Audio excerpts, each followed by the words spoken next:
Welcome to the discussion session.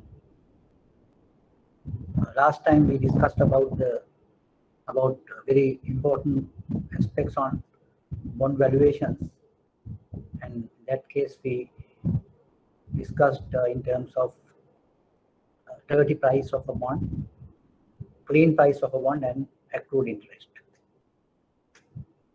This will crop up where the bond sale is made in between the coupon payment date, in coupon payment period. So there you will experience some accrued amount of interest, where the interest is entitled to the seller, because up to that time the bond was with the seller. So therefore the seller is entitled for that amount of interest. That is what you call the accrued interest. The meaning of accrued is where the interest is calculated but not paid. So that is why we call it accrued interest. So there we just explained several instances of where the accrued interest is being calculated, and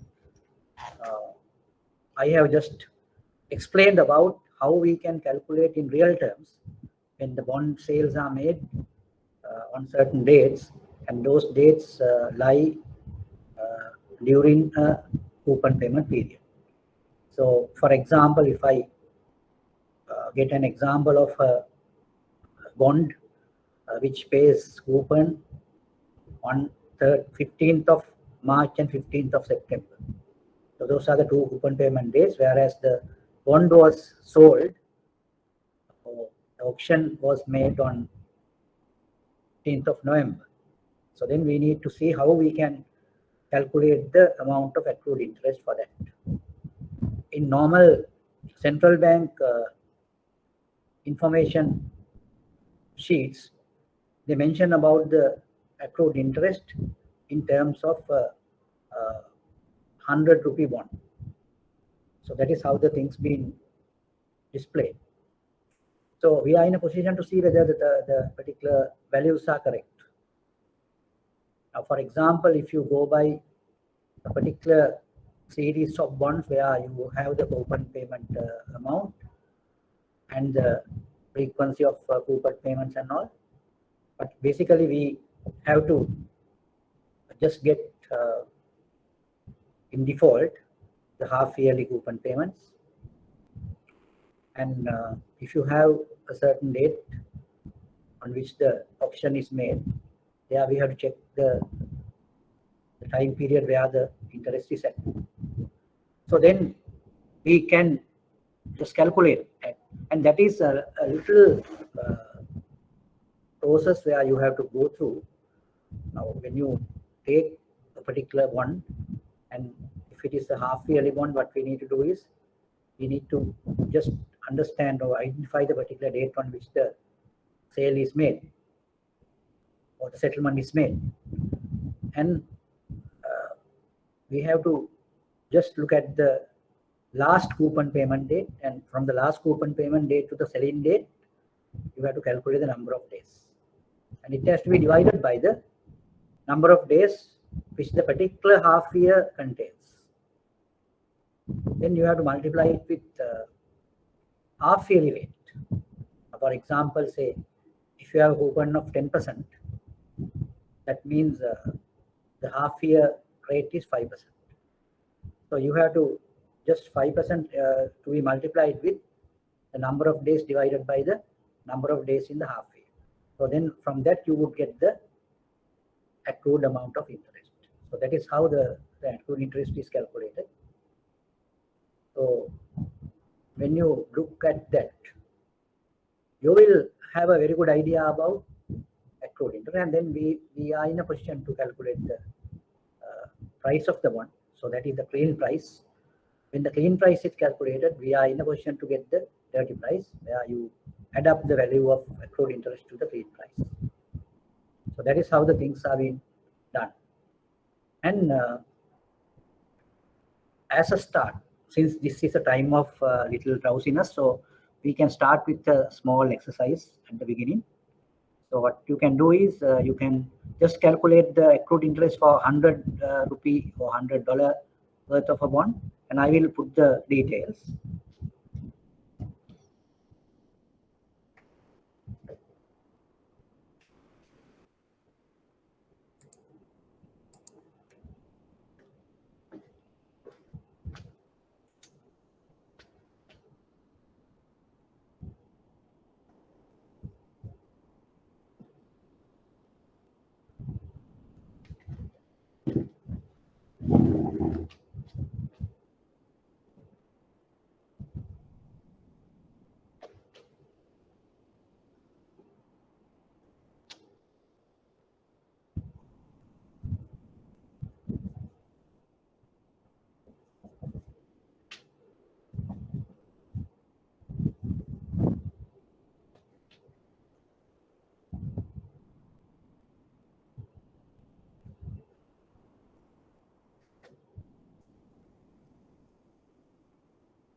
Right. Now these are the details.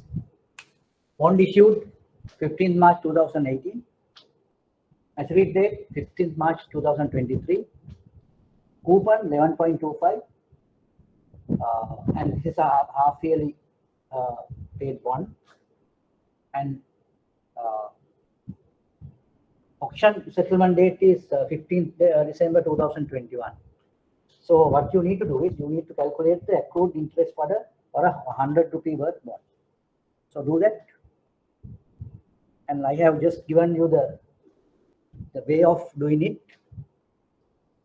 You need to see the last coupon date, and from the last coupon date you have to calculate the number of days to the auction date or the selling date, and you have to get the particular half year, the number of days in the particular half year, and then you have to get the half yearly coupon rate and just multiply with that and get the amount of accrued interest. So that is the way which you can do it. So do it. I think you might take about say 3 to 5 minutes to calculate that.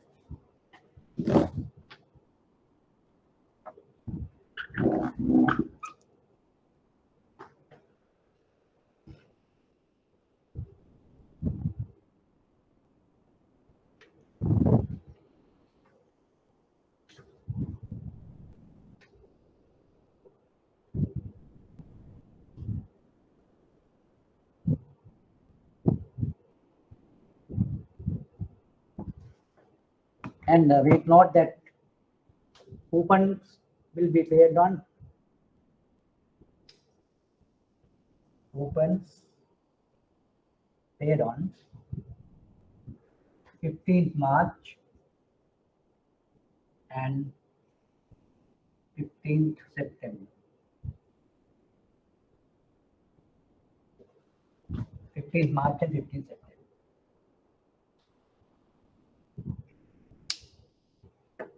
Now I think you can come back with your answers. This is not a complicated one. Yeah, that of course you have to see the particular year which we are referring to. So you have to count the days in that particular half year. Now in this particular case, the auction is made on 15th December. So therefore that contains in the half year starting from 15th September. So the half year starts from 15th September and it ends in 15th March. So you have to count the total number of days in that half year.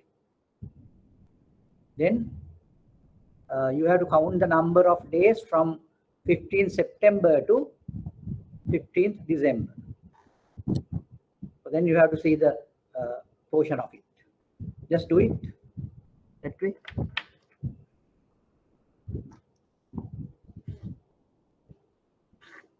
The coupon dates are 15th March and 15th September.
Yes, we will see the answer. So now we are calculating the accrued interest for this.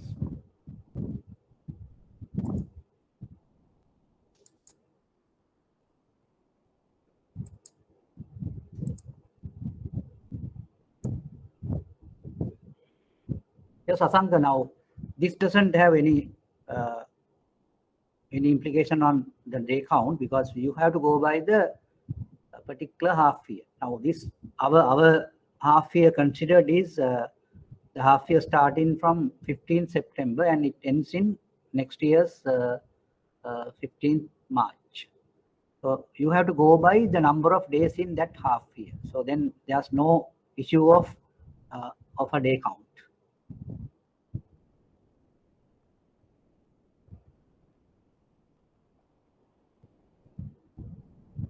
But if the date we are taking, so if the next year is a leap year, then the day count really matters. Anyone who got the answer?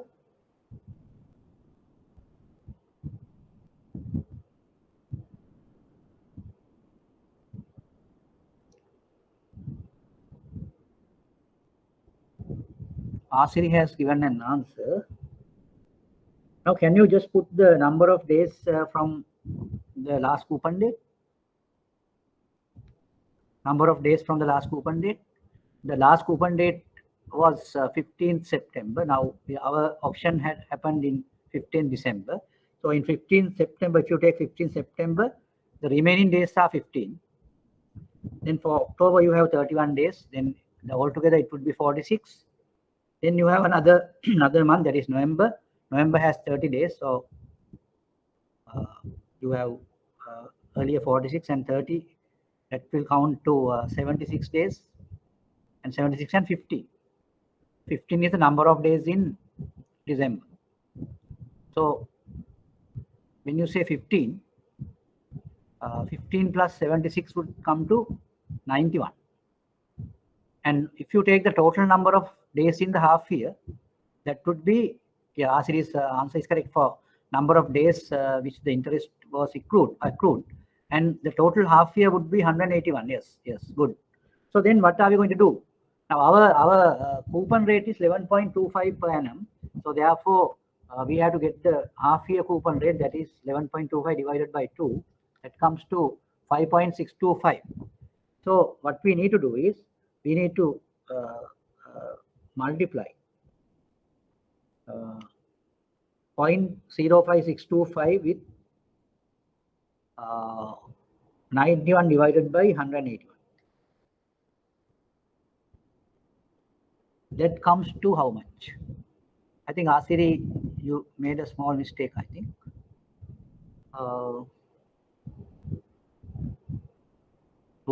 It is not 2.8434. Yes, very good. 2.828. That is the answer. That is the answer. I think you have made some day count error or something. That is why you just got 2.8434. Anyway, the answer is 2.828. Now this is for a bond of 100. For a bond of 100. So for a bond of 100 rupees, the accrued interest amount is 2.82.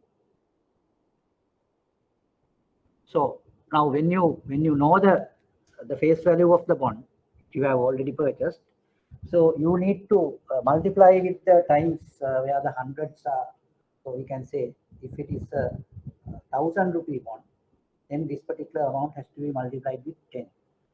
If it is a 100,000 rupee bond, it has to be 100 into 10, that is 1,000. It has to be multiplied with 1,000.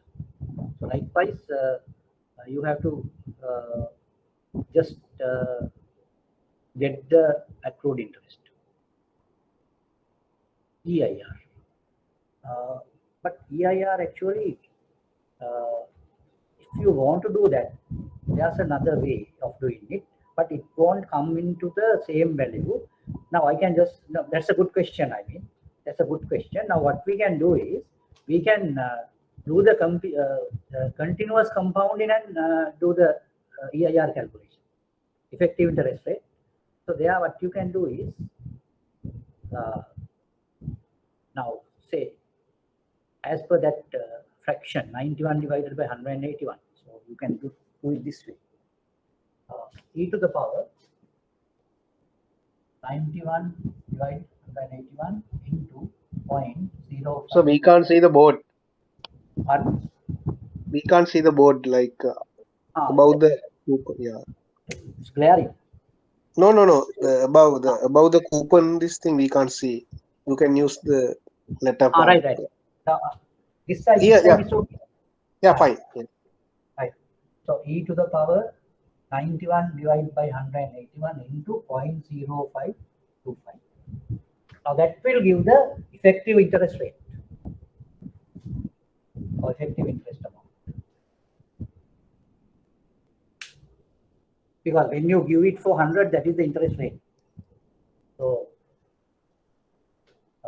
now if you do this calculation, I think you will get, I will show you the calculation. 91 over 181 into 0.525. And we have to get the to the power e. And you have to put a minus 1. And the answer is 2.64 divided by 2. That is 1.3 something. 1.3 something, but here we got 1.28 or something.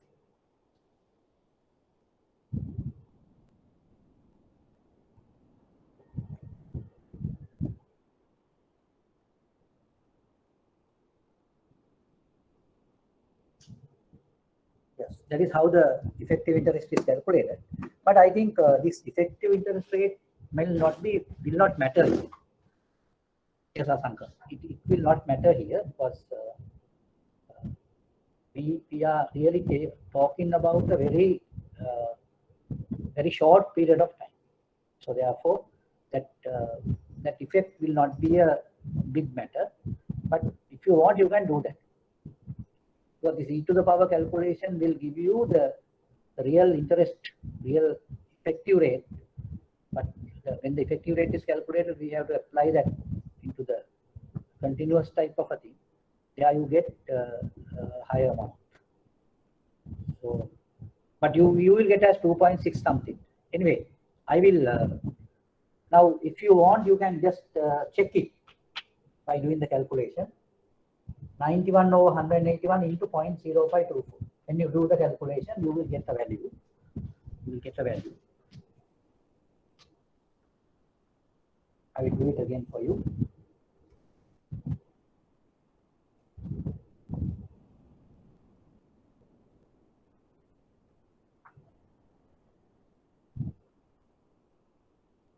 Yes, you will get 1.02674.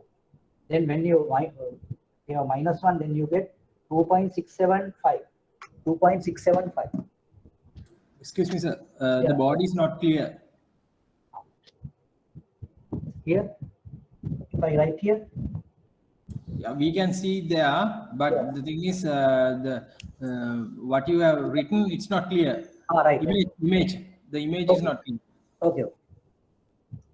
I will just do this.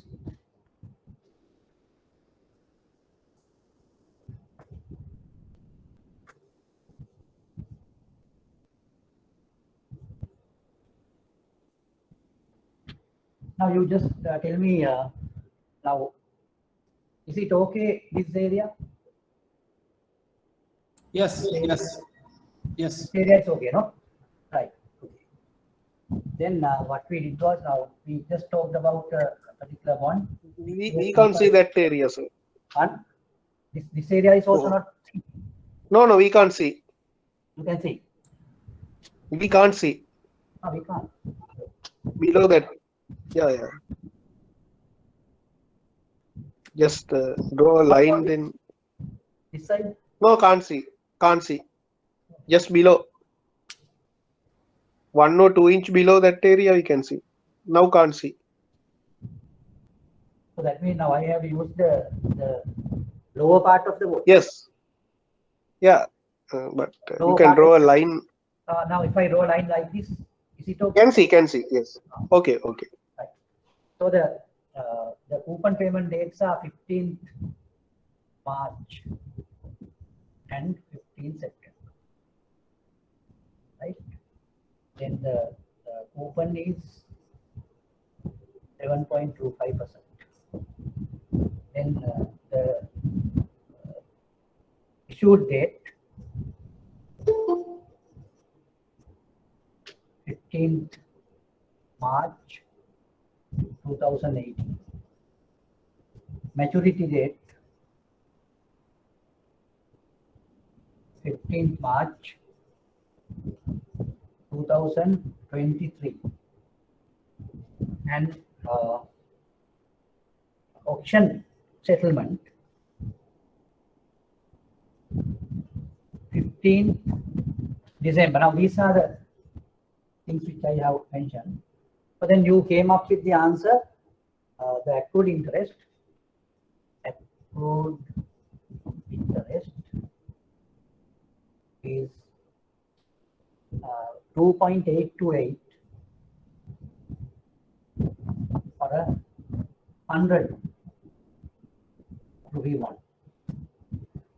2.828. Then what I did was I just did the calculation for a EIR. Now that EIR calculation, actually when you do it, you get a smaller value, a little smaller value here. So the reason is, now this is a very short period of time, so that is why it happens that way. The EIR has come to a lower level. Now if the period is more than 1 year only, the EIR came at a higher rate, higher level. Now if you calculate correctly, then you might get about 2.6 something. Below the face value. No, it's like this, Asanka. Now your questions are okay. I mean, those are very valid questions. Now what I want to tell you is, now the accrued interest rate doesn't have a connection with bonds purchase price. It doesn't have a certain connection because it all depends on the coupon rate and the number of days which have been accrued. That's the only thing. So therefore, there's no connection in the bonds price.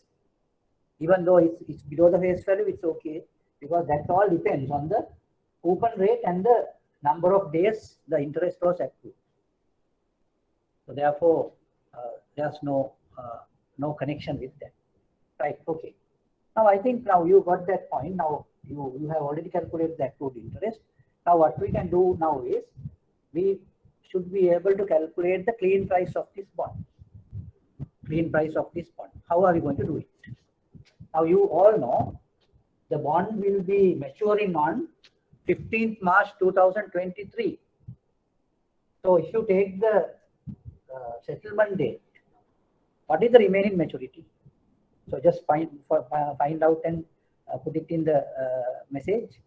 What is the remaining maturity for this bond? The remaining maturity.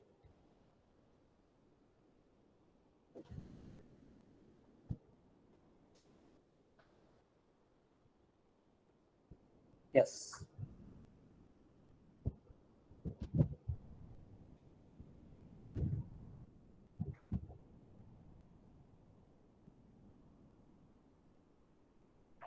Yes. All of you try to answer that question. What is the remaining maturity for this bond? The remaining maturity.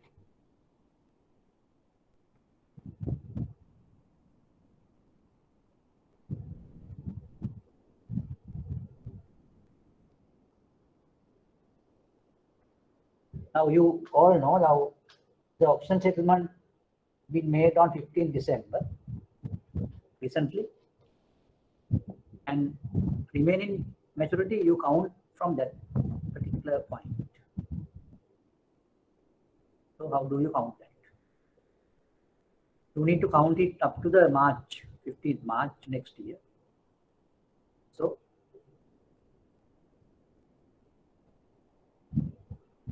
yeah. 39. No, not that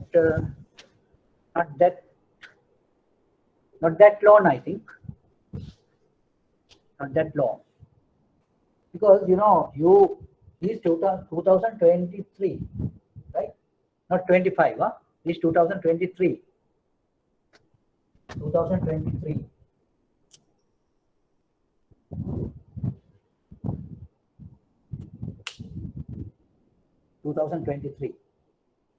So how many years or how many months remaining? How many months remaining?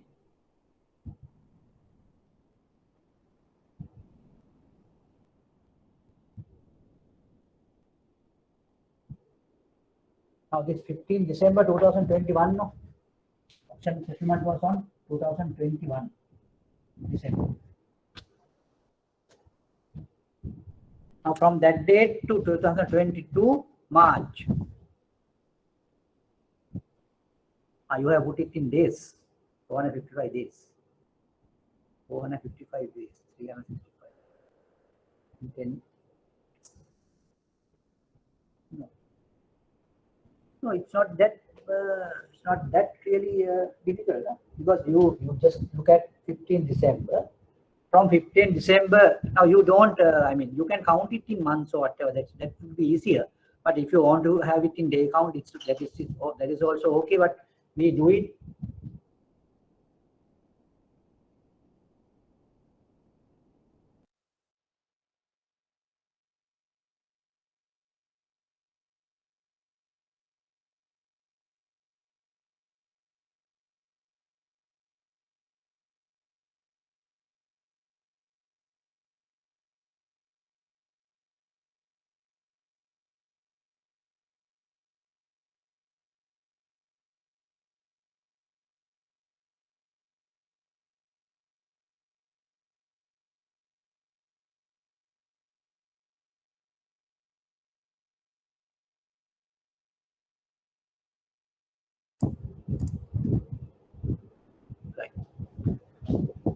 Right.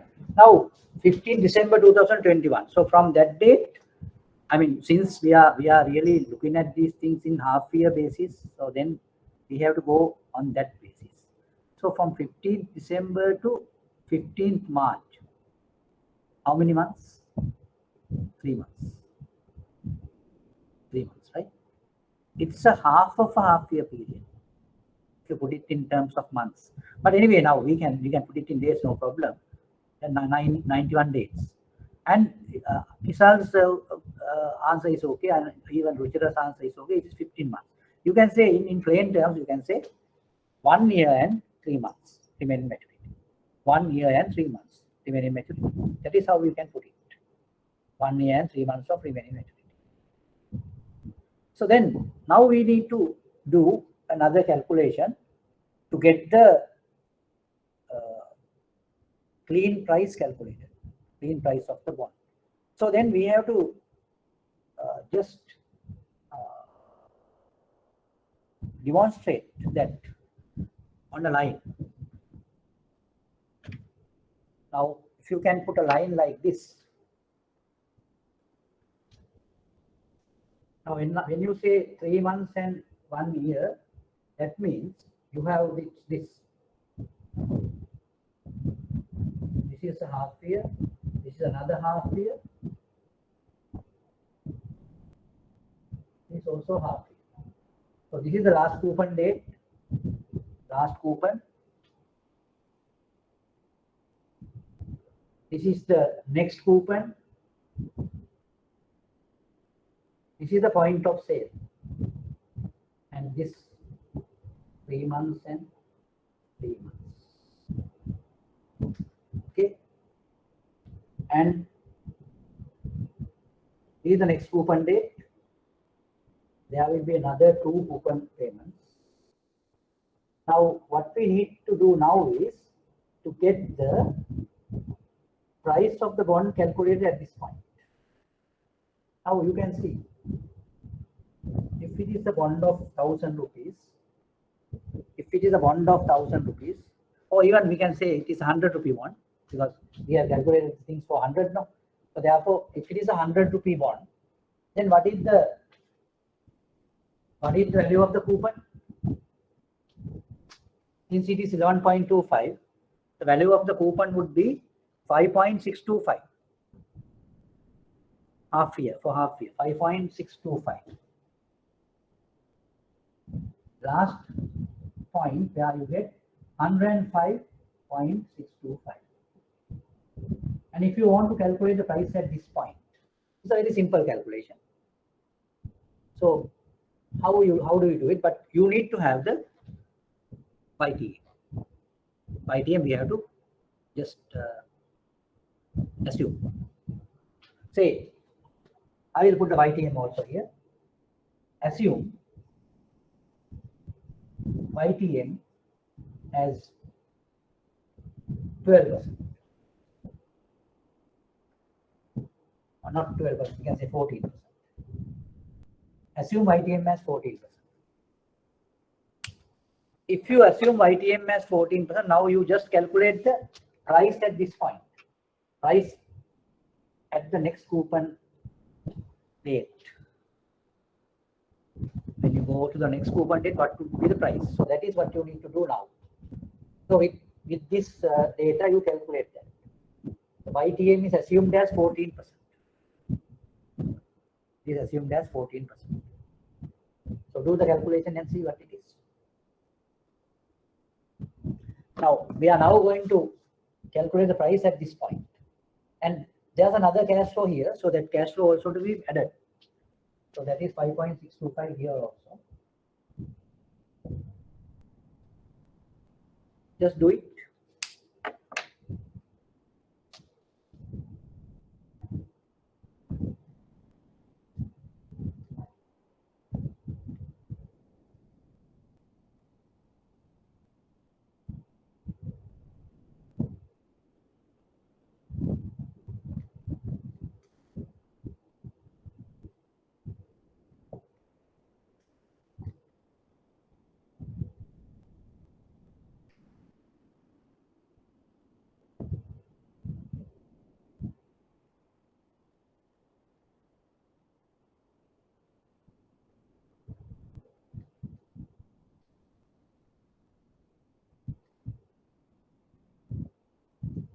Yes. Yeah, both. It can be taken as a market rate or the required rate of return. That's okay. The YTM, actually, when you say YTM, that is the particular negotiable price. That is how the YTM is taken into consideration. Now, say, for example, if the bond is sold at a particular value, so that value, from that value, you get that YTM. So that is what you mean by YTM. Anyway, that is the market rate or the required rate of return. So anyway, now with that, you calculate the price on that point. That is the next coupon date. So anyone who got that price? My assumption is it is 14%. It is 14%, so highly discounted in that means. But anyway, the amount you get is a higher amount than 100.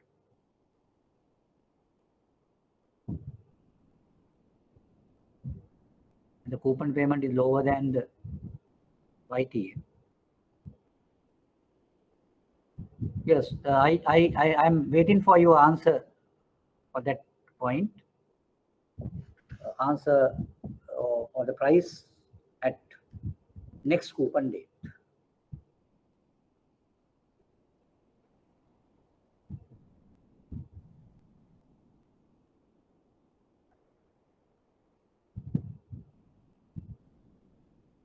Anyone else who got it?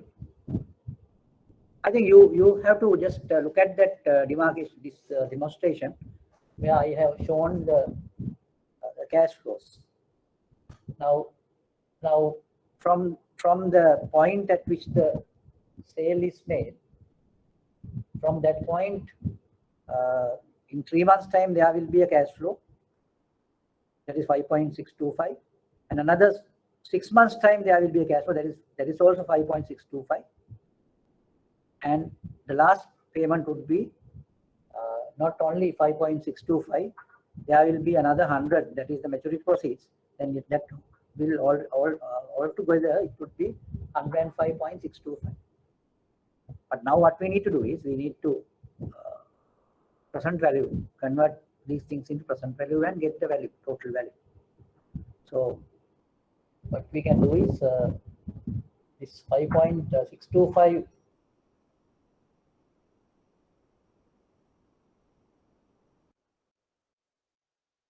as the value plus 5.625 divided by 1.707 to the power 1. Then you get the other one. That will be 105.625 divided by 1.07 to the power 2.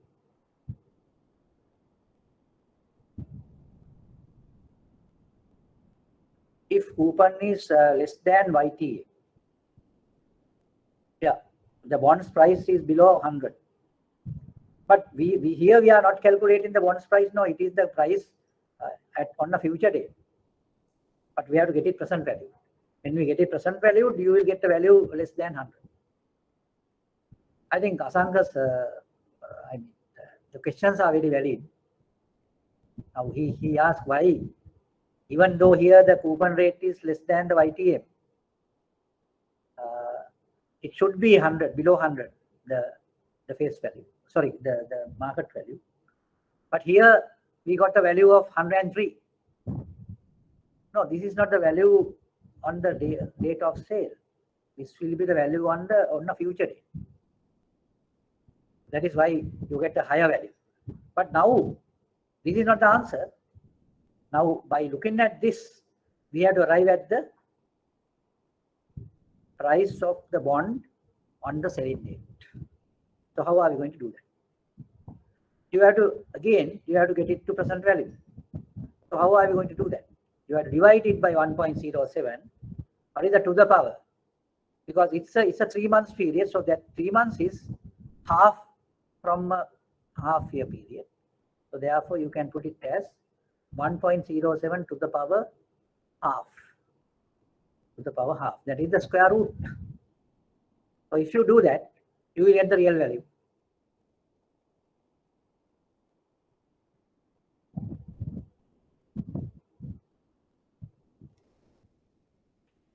Yes. Now you first you get the value for the next coupon date, the price of the bond on the next coupon date. So that is the first thing you need to do. Anyone who calculated that? Kisal? There are several other participants. Ruchira? Asiri? Because I just called your names because you all will actively engage in these activities. So that is what I need. Otherwise, you will not really get the effective type of knowledge.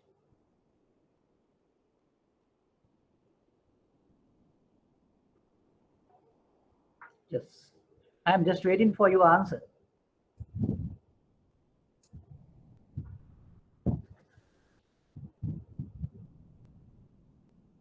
So others also can join.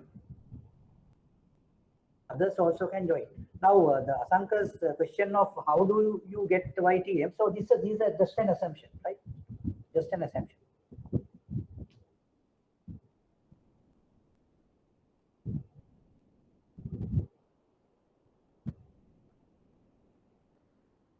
Asanka, you can calculate, no? The price on the next coupon date.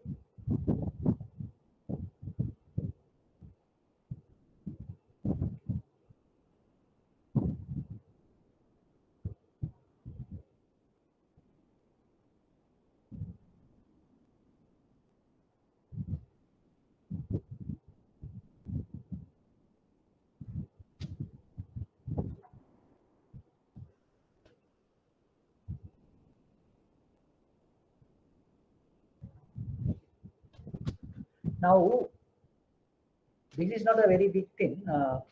It is simple type of a thing. I have already explained this. I'll just say 5.625 comes on the same date. We don't need to do any discounting here. Next one, 5.625, that has to be discounted for a 1/2 year period, 1.07 plus 105.625 divided by 1.07 to the power. Now this will give you the value of the price of the bond on the next coupon date. Ruchira, 106.1262. No. Ruchira, look at it again. Our series answer seems to be correct. Yes. Our series is correct. 103.13990. Yes. Our series answer is correct. Now that is the price on the next coupon date. Sir, one question now. When you take this second one, 5.625 divided by 1.07, it's almost 6 months now. Yeah. Then we need to take 0.5 or 1? That is my question. No. Now we have taken. Now I just told you the YTM is 14%, right? YTM is 14%. So therefore, for the half year it is 7%. Fine. We have taken these things half year periods. Okay. But 1 year periods, half year periods. So therefore, this is only 1/2 year period. Okay, right. Got it. That is right, Asi. Now your answer is correct. 103.139 And then what shall we do? Now then we need to get the price at this point, and we have to discount this value. The value comes as 103.139 and this particular value has to be discounted up to this. So you have another half year period remaining, and then what shall we do?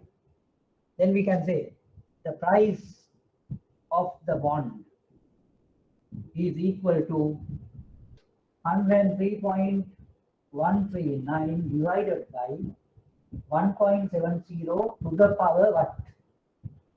To the power what? Now how many half year periods are here? It's only 3 months. 3 months is a half of 6 month period. So the half year period is half. 0.5 years. Good. So then we can say half year. In other words, this is the square root of 1.07. So you have to divide 103.139 by the square root of 1.07.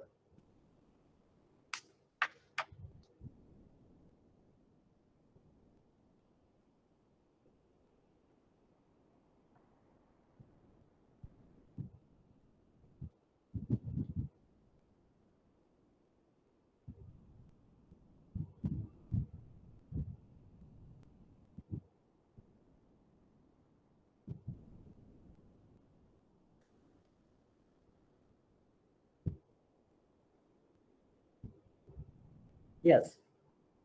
By doing that, how did you get the value? Yes. No, that accrued interest we are not taken because we are not going to take anything about that. That's only a type of an acknowledgement only. But when you calculate the price, you should go by the future cash flows. We should go by the future cash flows. Now this accrued interest thing is an entitlement for the seller. It's an entitlement for the seller.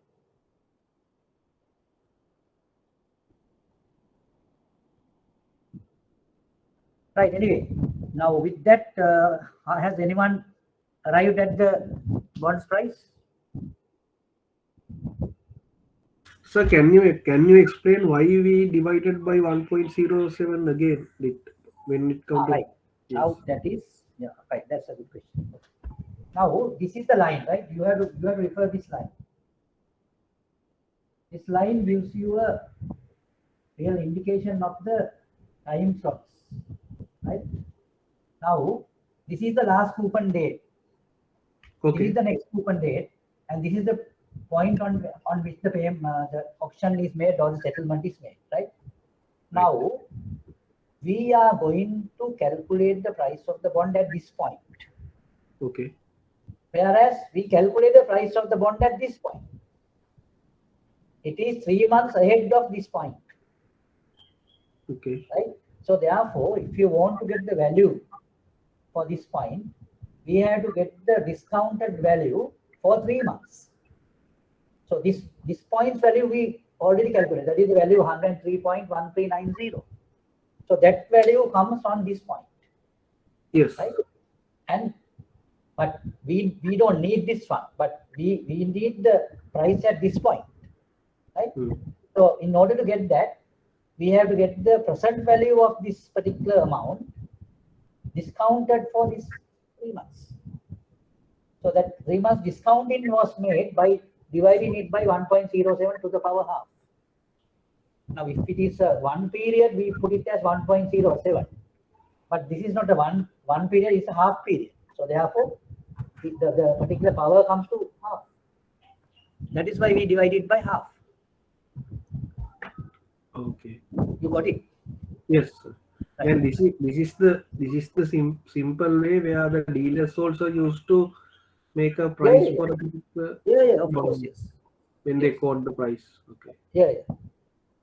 So then you get the price as 99.7082.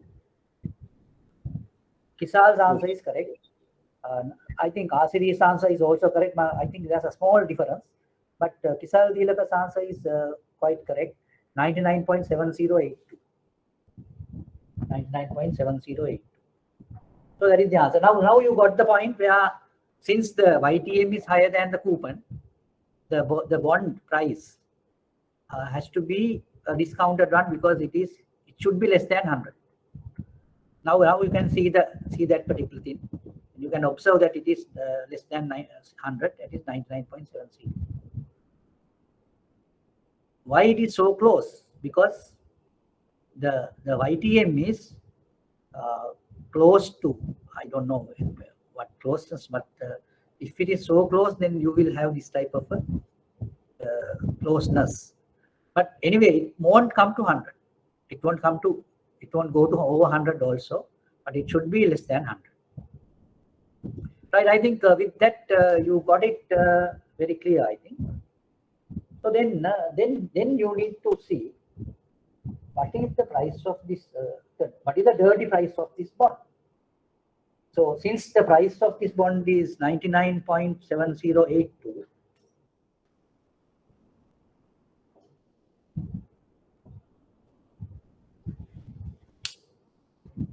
so how do you get the dirty price? 99.7082 plus 2.828 would give you the, so then there you have to pay him a higher rate. Why do we have to pay such a big amount? Now you need to have that question in your mind. Why it is so? Can you just explain it, but why it is? Why it is happening like that? I think that's a good thing to be looked at. Because you will get the coupon interest now if you hold in the bond. Yeah, the other thing is the maturity date is very close. It is I think it's just over 1 year, so that means it's very close. That is why the bond price is so high. Because at least they need to get the coupons, 2 or 3 coupons are there. No? Because of that, the price is so high. And the last payment also will arrive very soon. That is why the price is so high. And there's another question here: is the clean price? Explain the concept of dirty price. Yeah, dirty price is the price, clean price plus the accrued interest. That is what you call the dirty price. The dirty means it's not, in colloquial or in literal terms, the dirty means not clean. But anyway, now there's nothing to do with cleanliness or whatever it is here. But dirty means the price, the real price is calculated on the basis of the discounting. But the matter here is, as you have already asked me, why this accrued interest is being taken into consideration. That accrued interest actually, it's an entitlement of the seller. Because even though that person holds that bond for a period of 3 months after that coupon date, he would not get this particular the interest for him. It will be obtained by the next coupon, because the next coupon is for the whole period. But from that period, the half entitlement is for the seller. So that is why we just calculate that accrued interest and we pay that portion also to the seller in order to compensate that person, in addition to the clean price. But that all depends, because in the market there are situations where the accrued interest is not being paid. Only the clean price is paid. So that all depends on the agreements. Depending on the market situation, it happens. What is the way used in Sri Lankan market? In Sri Lankan market, the accrued interest is paid normally. Okay. That is why in the notices also, the accrued interest is also being calculated and it is shown in the notice because of that. If it is not so, I mean, if nothing to do with accrued interest, then people will not bother about it. No? So therefore, there's no necessity of putting those things on the notices. But when they put it on the notice, the meaning is they have to deal with the accrued interest also. No cash. Yeah, that's correct. Even though it has no cash flow, because it is an entitlement. Now say you have a particular investment. For that investment, day by day, you will get interest accrued. But your payment will be made in a future date. Though in the future date the interest is paid, I mean, it is an ongoing accrual. So that is why we call it accrued interest. But there's no inflow. But the entitlement is there. That is why we talk about it. What do you mean by entitlement? The ownership. the person who owned that instrument has the entitlement. That's why we talked in terms of accrued interest. I think you got my point. So it's a fair play. Why should they without the cash flow? So no, I'm just telling you again. Now this 5.625. Who will receive this? This will be received by whom? This will be received by the buyer. Buyer, yes. Right. But out of this 5.625, this amount, from the last coupon date up to the point of sale, who is entitled for that interest? Seller. The seller. So then out of this 5.625, that amount he should own. That is why that is what you call the accrued interest. Right? That is why this person has to pay, the person who is buying the bond. In addition to the price of that bond, he need to pay that amount also to this person. That is why that accrued interest comes to the scene. Now this 5.625 contains that, no? Yes. So then in that case, this particular person will not be entitled for that. Will not be entitled for that. He is entitled only for 5.625 minus this. Is that okay? So that is why we do it that way. Now, sir, the current by looking at the current situation, like now almost interest rates are very low situation, but that will going to increase in near future.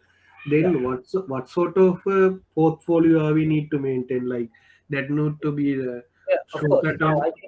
Yeah. That is a good question. I mean, as a point in a point of view of an analyst. Now, what you need to do is you need to see now. You need to have some expectations where the interest rates will go up. Now, if the interest rates are going up, what will happen? Your bond value will come down. Yes. Your bond values will come down. Of course, invariably it will come down. So therefore, what are we going to do now? Now you will try to sell your things. Because now you can realize a better price. In time to come, when the interest rates are going up, the prices will go down further. So then you don't have any chance or any opportunity to sell it. So that is what you need to understand now. Now you try to see the highest possible value. If you want to sell some bonds, you can sell it. And you can realize some capital gains also, but I don't know whether the capital gains are possible nowadays, because if the interest rates are going further down only, you can do that. But when you want to purchase a bond, you can just see how the things are being going up. If the interest rates are going up, the YTM or whatever, market rates are going up, it's a time for purchasing. It's a time for purchasing. But that is also another tricky thing. Now, if you after purchasing also further reduction of interest comes, then the value will further go down. The value will further go down. So then you need to wait till the interest rates are going down. So when the interest rates are going down, only your values will go up. So it's a type of a thing. You have to be vigilant. I think Sankar's question is answered. Now, sir, say for example, now a institution maintain a portfolio of 100,000, and it has already have a mark-to-mark loss of somewhere around 50,000 or the 40,000. Then at on that particular moment, say today, if they want to get rid of this, they need to sell this. But if they sell the portfolio, you will incur the loss of 40,000 rupees, because then such a situation, we need to, by looking at the market condition, are we need to sell or do we need to hold it Now, there? of course, now these things depend on several things. Now, one thing is your liquidity, right? If you are liquid enough, you don't need to sell these things, because if you can wait till its maturity, there won't be any issue, Okay. because you don't need to get any loss. Yes. Because if it is kept till maturity, but only problem is now if you are having a trading portfolio, then you can't do that. Yes. Then you have to see how you can get rid of unworthy or some cheaper type of bonds where the price has come down. So then you have to get rid of that as soon as possible. Till when the price further goes down, then you will have to face with severe losses. So therefore, there should be a limit or whatever, and if the loss limit comes to a certain point, you have to get rid of that. So that is the normal strategy. Normally, sir, say it is a AFS portfolio. Normally, bank used to have this some kind of a limit for AFS portfolio, the stop loss limit. Yeah. Bank used to have stop loss limit for There AFS portfolio. there should be a limit for that. There should be a limit for that. And in the dealing rooms and all, there are several theories and there are several principles going on. And further, what I want to tell you is now, for example, when you have bonds and if the interest rates are going up, that really shows your portfolio value will going down, right? So then, now there are several strategies for that. Now, the one strategy is to see how you can realize or how you can get rid of the situation by having the minimum loss. Okay. Or even and then there's another thing called loss limit. Loss limit means you should not wait till that type of loss arises. You need to be vigilant, and when the loss come into a certain level, you have to just get rid of them, just cut off. So that is what you do. In normal circumstances, you follow that strategy. And at the same time, if you feel that things will be okay in say 1 or 2 months time, say for example, now the situation is going to change. Now there will be now I think you have gone through a situation, a bearish situation where the interest rates are going down. Though the interest rates are going down, your values are going up. So then you further, you could have done it. You could have purchased bonds. Then another 1 or 2 months time, you will be able to sell it at a higher price. So then you can realize capital gains. So that is one strategy at this point. But if you feel that the things are going to be changed, interest rates are going to be, going up, then the situation will change. So till that time, when the situation is going to be changed means the interest rates are little going up, gradually going up. If that is the case, you should not purchase anything. What you need to do is, you need to see how you can get rid of some of your bonds by realizing only a very minimum loss, incurring a very minimum loss. So that is the other strategy. Okay. Ruchira's question is what? How to use yield curve for Ruchira's question? Yeah. Yield curve is a very good, very good indicator. So when the yield curve, yield curve means in which maturity the interest rate. So you can relate the maturities particular rate of interest. So then you can wait for some time and see when the interest rate comes to that level, you will be in a position to just get rid of your thing. That is also another possibility. Okay, I think we have had a good discussion that I really like. Anyway, anything else you need to clarify here? So this is a very important type of concept where you have to go through, and I don't see those things in books. They don't explain these things in a very comprehensive way. But I have seen in some books there's a very short space is allocated for this type of explanations. That is the issue. So therefore, the people who has a good interest on this should really do discussions on this, and they can have a better understanding. Okay, now we can go to the lesson, today's lesson.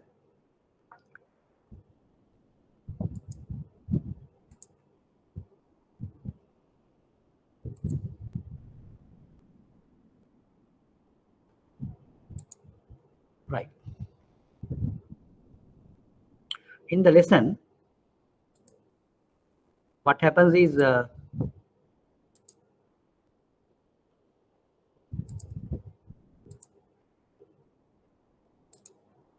yeah. Can you see the lesson on the screen? Lesson 5. Can you see it?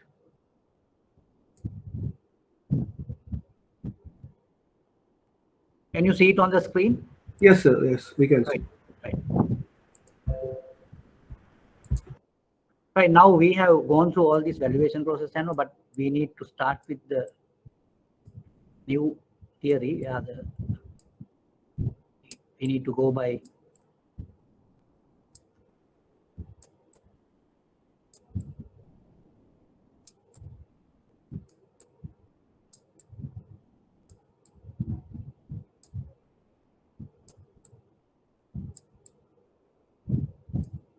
one duration. And this is a very important type of concept which we need to go through. And I want to tell that this duration concept was very much active in 1950s, but later on it was little silent. People didn't talk on this duration concept for a period of 20 years at least. So then again, it came into the active operation in 1980s. We call it Macauley's duration. And you need to see how this duration is taken into the analytical part of investments. To go through the meaning of Macauley's duration and its physical meaning. Macauley's duration is the average time it takes to receive the cash flows expected from a bond or another asset. It is not only from a bond, from any other asset also you can calculate the duration. The real meaning of, physical meaning of duration is, now for you all know that when you invest in something, some asset or whatever, you will expect some cash flows in the future. Now you have invested some money, and if you can realize all that money in present value terms in a particular period of time, that period is known as the duration. And that is what you call the Macaulay duration. If you put it in very formal terms, you can say Macauley's duration of a bond is considered as the proportion of total of time weighted cash flows on its present value. Time weighted. Now, what do you mean by time weighted? The cash flow has to be time weighted in order to get the present value. Now, I think this particular concept we discussed the last time also, but if I put it again. Now, you all know what do you mean by a zero coupon bond, which means that there won't be any coupons being paid. But only cash flow you recover would be the maturity of the bond. If that is the case, you would realize the whole of the cash flow at the end of the maturity period only. So therefore, the duration of a zero coupon bond is equal to its maturity. But if you have a bond which pays annual or half yearly coupons, invariably you will understand invariably you will receive the total of what you have invested before its total maturity. So therefore, a duration of a coupon bond is little less than its total maturity. I think that is a understandable type of a concept. Then there's another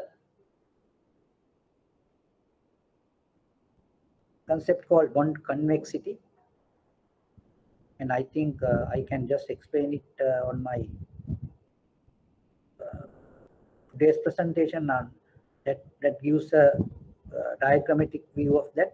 So therefore, you would be able to understand that in terms of a physical graph. That's what I said. Refer the PowerPoint presentation on duration measure and its implications. And here we have some supplementary problems also. Anyway, we will now go to the new presentation, today's new presentation.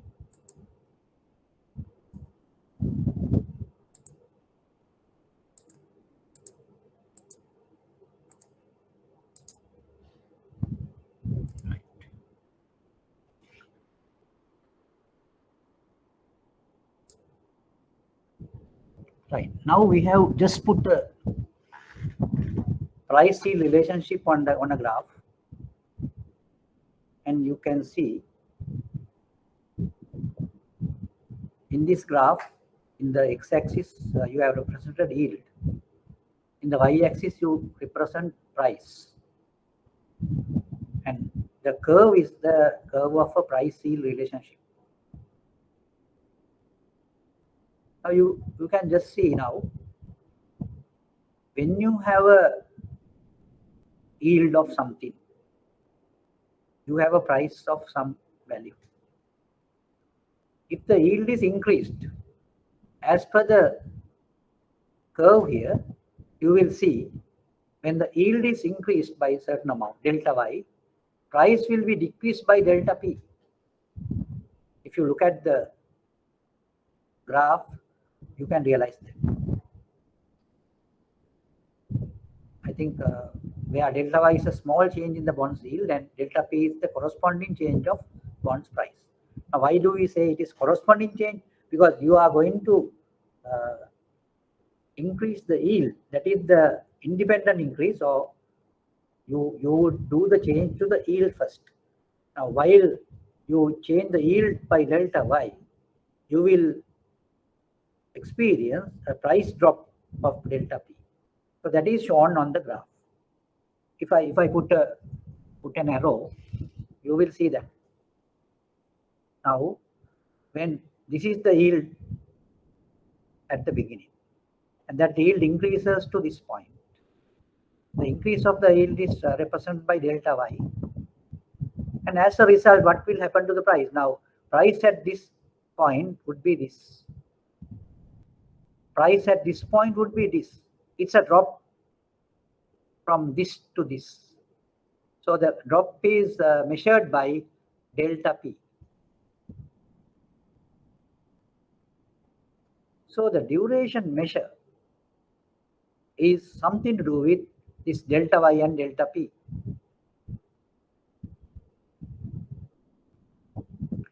In other words, duration measures the sensitivity of percentage change in the bond prices to change in its yield. In other words, the duration really measures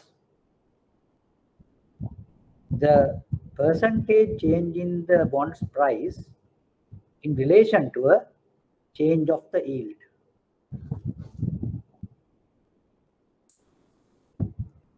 Right. Now, this is the other explanation of duration. Now, you have to be a little careful about these notations. Now, you have seen some with the expressions with some deltas. What is the real meaning of delta? Delta variant or whatever it is. Delta p. What is delta p? Delta p is the change of price. Delta means change. Delta means change. Delta p is the change in price. when you divide the change in price with the price, that is what you call the relative change in price. And you have delta y. What do you mean by delta y? That is a change in yield. And in the right hand side, you see a relationship, that is D is equal to minus 1 over P into delta P divided by delta Y. So that is a rearrangement of the equation number 1. What is the equation number 1 say? It says the price change, the relative price change is equal to minus duration into delta Y. That is what we have already talked about. And then with the rearrangement of this equation, we arrive at D is equal to minus 1 over P into delta P divided by delta Y. Now just look at it. It's only a interchange of these things. Now you can say, if you have this type of an equation, you will be in a position to cross multiply them. Then you can keep just this delta P here, and you can multiply this side by P. Then you get minus D into delta Y into P. Then if you keep D in one side, so then you can keep it. And the minus also you can take it to the other side. Then you will arrive at this equation. D is equal to delta P over delta Y into minus 1 over P. Now P denotes the price of the bond. D denotes the duration of the bond. Delta P is the change in price of the bond, and yield change is delta Y.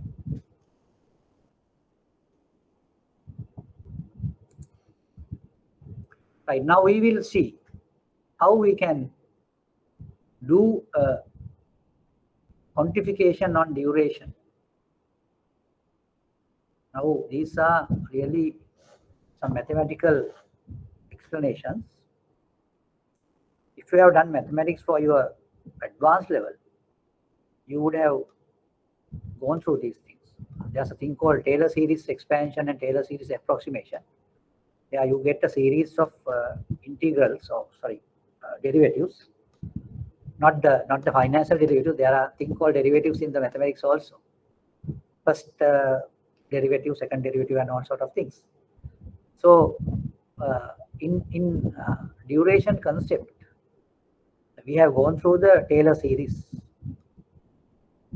and I just want to show you the way in which the duration is calculated with regard to a certain bond. Now, for example, but here there are two methods of arriving at the duration of a bond. One method is doing normal compounding, normal present value type of calculations, and there you apply the time value of money, and that is one way of calculating the duration. There's another way of calculating duration by going through the continuous compounding method. I will show you what do you mean by continuous compounding.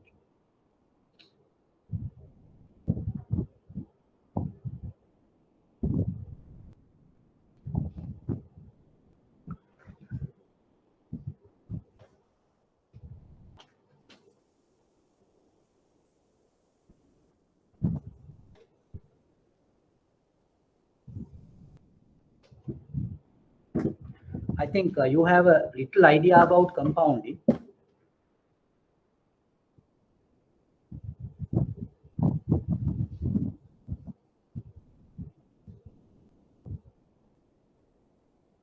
You have a little idea about compounding. I will show you something on compounding.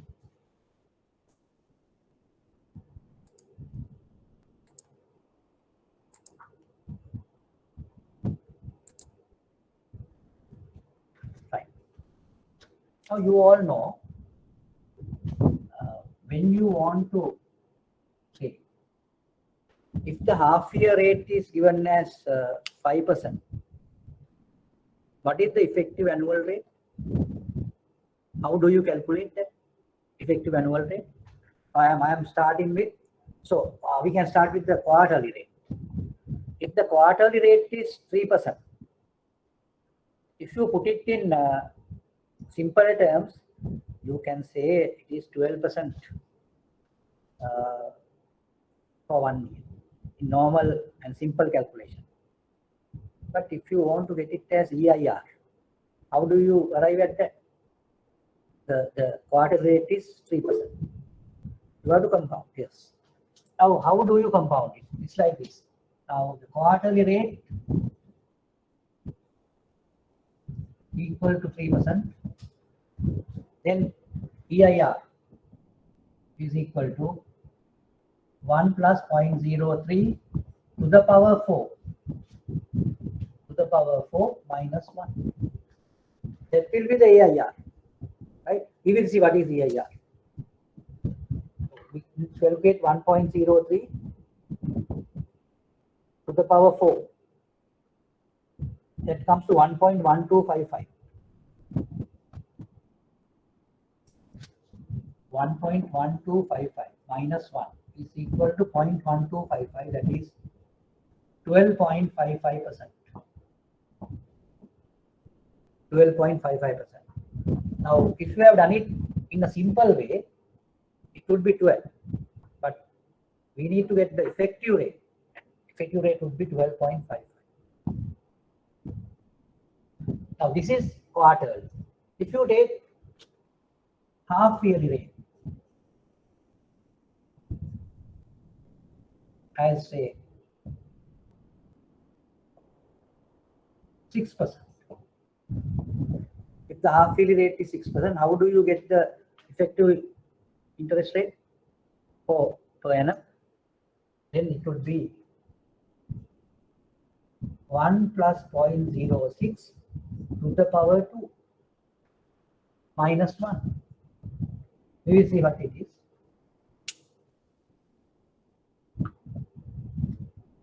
One 1.06 to the power 2. That comes to 1.1236. 1.1236 minus 1, that comes to 0.1236, that is 12.36. The annual rate is higher. Effective annual rate is higher. If you go the other way, then when the effective annual rate is this much, the half year rate would be lower. Right. Now, see, quarterly. Now, what is the more frequent interest payment than quarterly one? Monthly. Then the monthly rate is say 2%. Then you need to calculate the annual rate. How do you do that? 1.02 to the power 12 minus 1.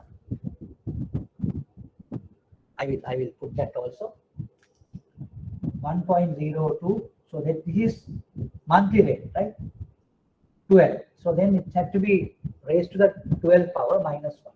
So we can see what is 1.02 to the power 12.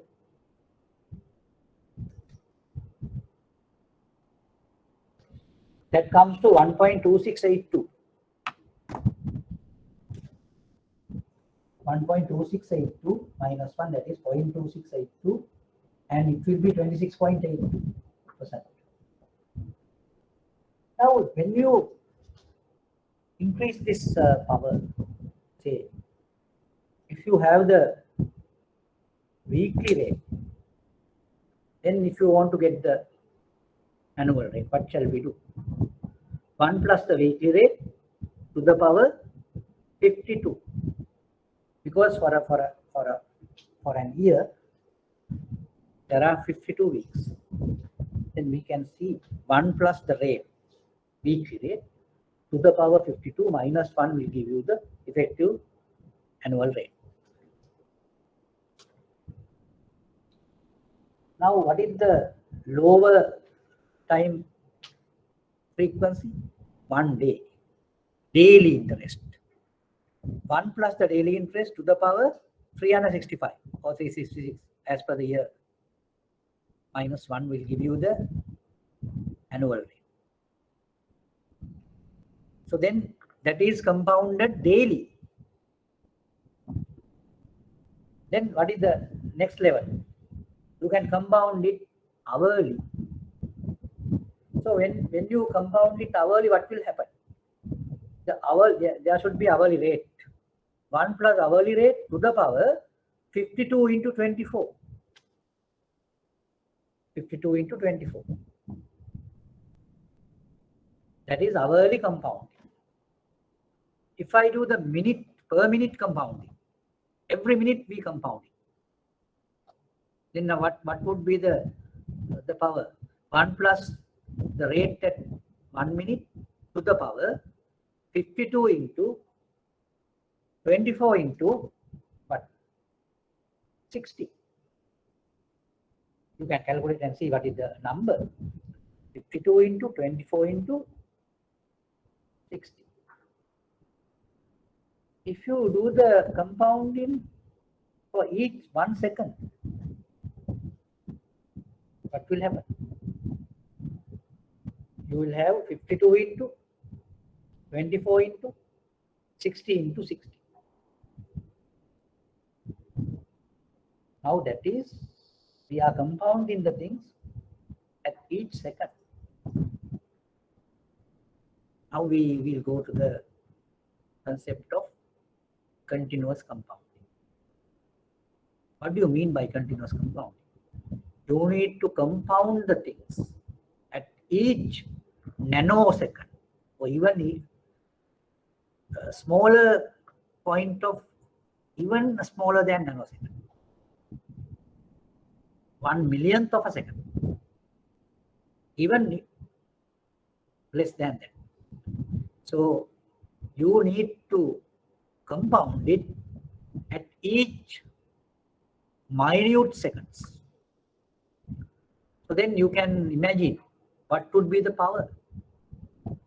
That power is reaching the infinity. So with that, we can't do this type of a calculation. We need to go to the exponential calculations. That is where the e to the power is coming. When you want to compound, the e to the power will come. E to the power will come. So there, I can show you how it is been done. The compounding.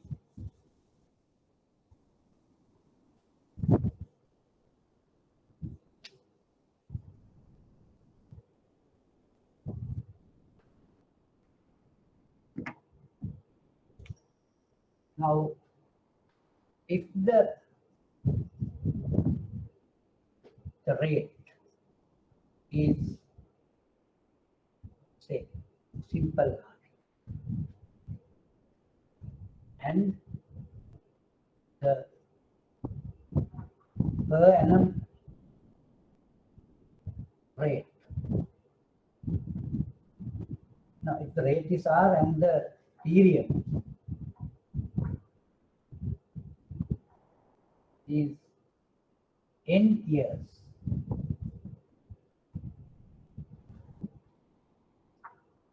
the continuous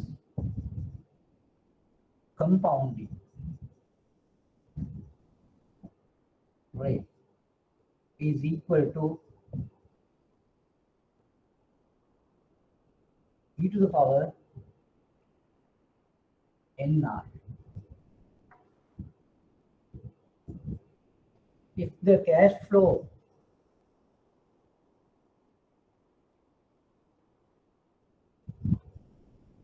is CF, then the compounded value is equal to CF into e to the power NR. So this is the formula to get the value of a compounded amount. If you know the period of time and the annual rate of interest, what is E? Yeah, E is the exponential, and E is a mathematical value, and it is close to 2.7 or something, and it's a, we call it the exponential. There's a very big and very comprehensive mathematical explanation for that, but I think it is not necessary to have this type of things here, because what I want to tell you is we call it the exponential constant or whatever. That is why we call it E. E. The value is very close to 2.72 or something. Now, if you go through a calculator, you will find that here in this calculator. Yeah, it is in the calculator.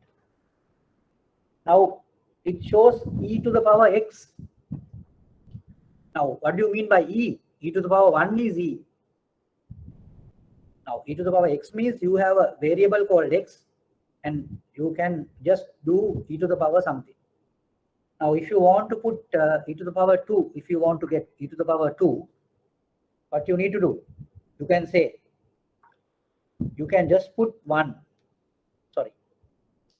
Now, I just want to show you how to get the value of e. So, what you need to do is, you just press 1, and press the button ex, e to the power x. Then you get the value. 2.718 is the value. Then e is equal to 2.72 approximately. 2.72. That's what I told you. Even from your calculator also, you are in a position to look at it. Now, when you do the exponential calculations, this calculator will help. Now, say, if you want to calculate e to the power 0.5 into 2 or 0.5 into 3, how do you do that? First of all, you do this calculation, 0.5 into 3. 0.5 into 3, that will be 1.5. So then you have to press e to the power x. Then you get the value 4.4816 as that value. So e to the power 0.5 into 3 is equal to 4.4816.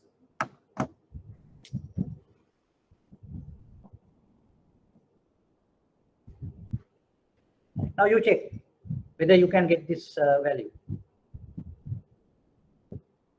by going through your calculator. Now this is a Texas Instrument calculator. This can do so many not financial transactions or financial type of calculations. Right. Now I will go to the explanation of that duration calculation. They are the methodology in interest calculations or the continuous compounding methodology they used.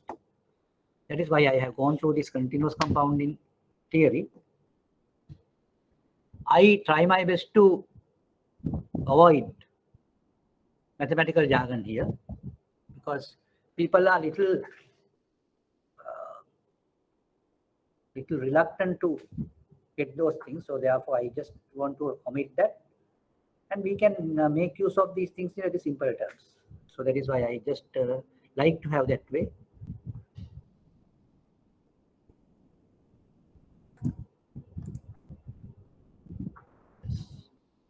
Now, in this particular one, we have a particular exercise. Consider a 3-year 10% coupon bond with a face value of $100. Suppose that the yield of the bond is 12% per annum with continuous compounding. Now we are talking about continuous compounding, and we will see what is happening really next one. Now here we for the particular type of a one. For that type of a one, the way of calculating the duration is given here. Now in that one, we need to prepare a certain worksheet where you have the time, cash flow, present value, weight, and the time into weight.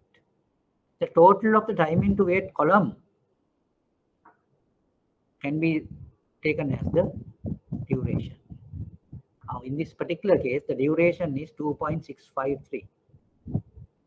2.653. Now just look at it again. The bond is a $100 bond, and its coupon payment is 10% per annum, and the yield is 12% per annum. And now, what do you mean by 3 years? It's a 3-year maturity, or the tenor of the bond is 3 years. And since it is 3 years, you will get the duration as 2.653. And the other factor here is the particular bond pays coupons. Because of that, invariably the duration of that bond would be less than its maturity. Its maturity is 3 years. The duration is only 2.653. Now we will go to the calculation part of it. Now since it is a 3-year bond, you will recover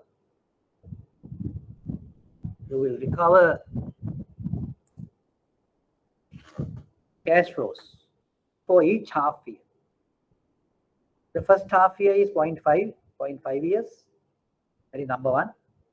Cash flow would be 5 because the coupon rate is 10%. And since it is half yearly paid, 10 comes as the annual coupon, and half yearly coupon would be 5. At 1 means the second half year period, it would be 1. And the cash flow also will be 5.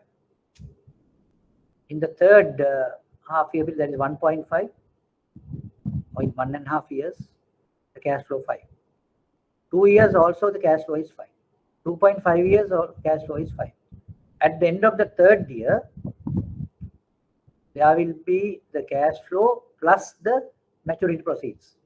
That will come to 105. If you take the total of that, that will come to 130. But we don't need that. We need the present values. Right. Now you will check. How do you get these present values? Now what you need to do is, you need to get the cash flow as I told you earlier. The formula is given. Cash flow into e to the power. Now since we are trying to get the present value, we need to see e to the power minus, not the e to the power plus, because we are not going to get the future value. We are going to get the present value. So in order to get the present value, you have to have the particular power in a minus form. So the power can be calculated by multiplying the number of years or the time into rate. Rate is nothing other than the YTM. And there the YTM is taken on the basis of per annum. You don't need to divide it by 2. You have to get the per annum rate, and it has to be multiplied with number of years. Now, as it is, you need to get the value e to the power minus 0.5 into, what is the YTM here? YTM is given as 12%. So 0.5 into 12. 12, not 12, you can say 0.12. 0.5 into 0.12. And it should be minus. You have to get the E of that. E to the power minus 0.5 into 0.12. And it has to be multiplied with 5. Then you should get this value. You just check whether the value comes. That is the exercise. Just check that whether it comes. Now I have told you the way. The way is, you need to get e to the power minus number of years into YTM. In the first line, e to the power minus number of years is 0.5 minus 0.5 into R. R is the YTM, that is 0.12. You get minus 0.5 into 0.12. That comes to 0.06. That would be minus. And you need to get the E value of that. That comes to 0.94176. And that has to be multiplied with 5. And that will give you 4.7088. And in 3 decimals, you can get it as 4.709. Are you comfortable with that? Are you comfortable with that?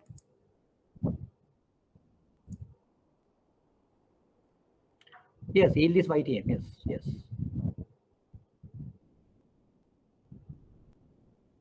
Yeah, R is 12% and no, not 6%. That's what I told you. That's what I told you. Here the measurement is done on annual basis.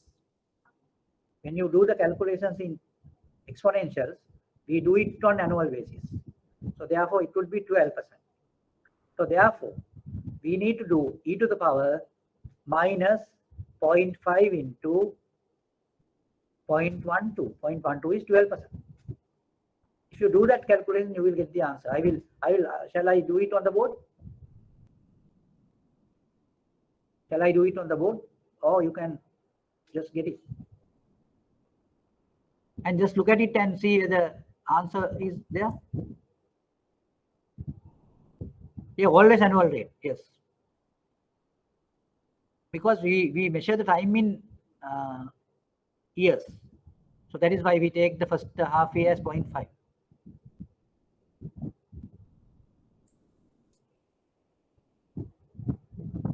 Now, can you get that value? Can you get that value? 4.709?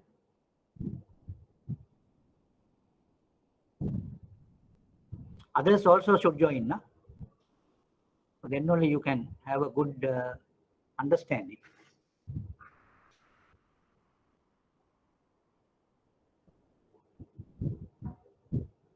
And there will be many advantages when you do this way. So then make sure you do the things in that way. And this will be a stepping stone to a more complex type of analysis. And you can have very high level qualifications, internationally accepted qualifications by learning these things. And you will become globally accepted investment analyst in time to come.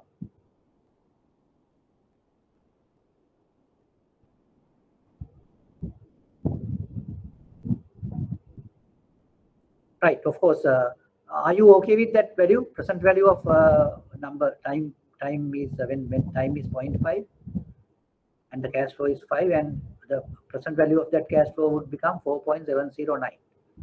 All of you got that answer correct? All of you got that answer correct? Yes. Now don't think that these things are very difficult or whatever. And if it is difficult, what you need to do is you need to try your best to be familiar with that. Then only you can just get rid of the phobia. If you always try to avoid that, then you will not learn anything.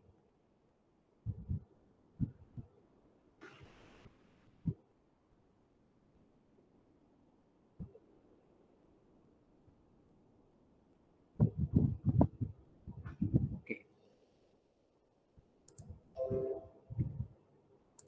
Now here, go to the second one. There you need to have time, that is time is 1 year, n is 1 into 0.12 is the YTM. 1 into 0.12, that is 0.12, that is minus, you take minus. e to the power minus 0.12 into 5. It should come to 4.435.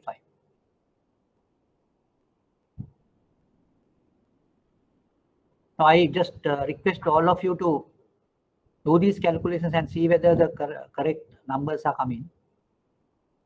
It's a good exercise for you. All of you should get a calculator and see whether these values are coming. Yeah, anything else you need to clarify? So is it the present value of this cash flow 5? Yeah, of course. That means 5 divided by 1 plus, 5 divided by 1.12 into 0.5%, is it? Yeah, that is the way, but I told you at the beginning, we do this in continuous compounding basis. Okay. Not in that way. So that I have already explained how we can do it on continuous compounding basis. There we have to use the e to the power.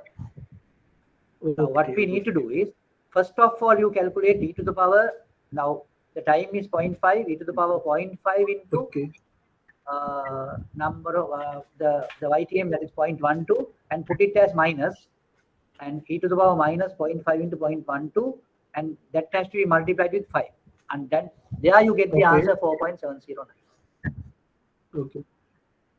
You just check with the others also, others in the sense now time is 1, time is 1.5, and all that. You need to check and see whether the things are coming.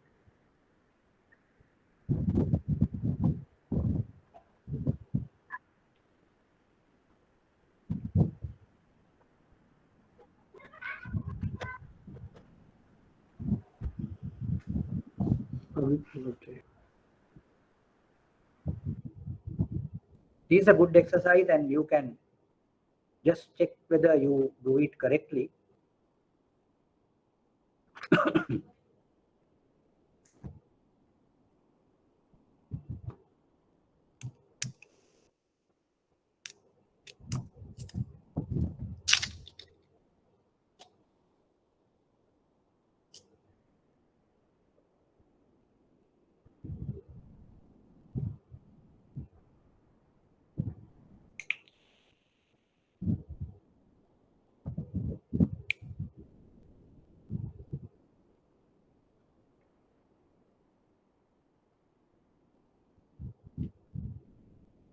See it okay, the second one, that is when the time is 1.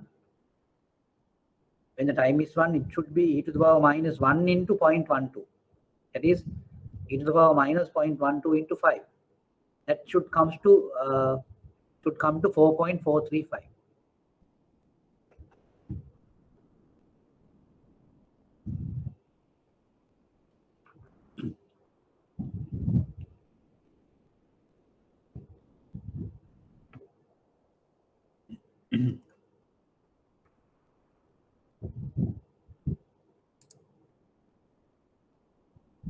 Yes, I will explain that later, the weight or whatever. Now what I need all of you to do to check the calculations. Now what you need to do is, all of you need to do is, you need to see whether these calculations are correct. Right, okay, now I will go to the weights.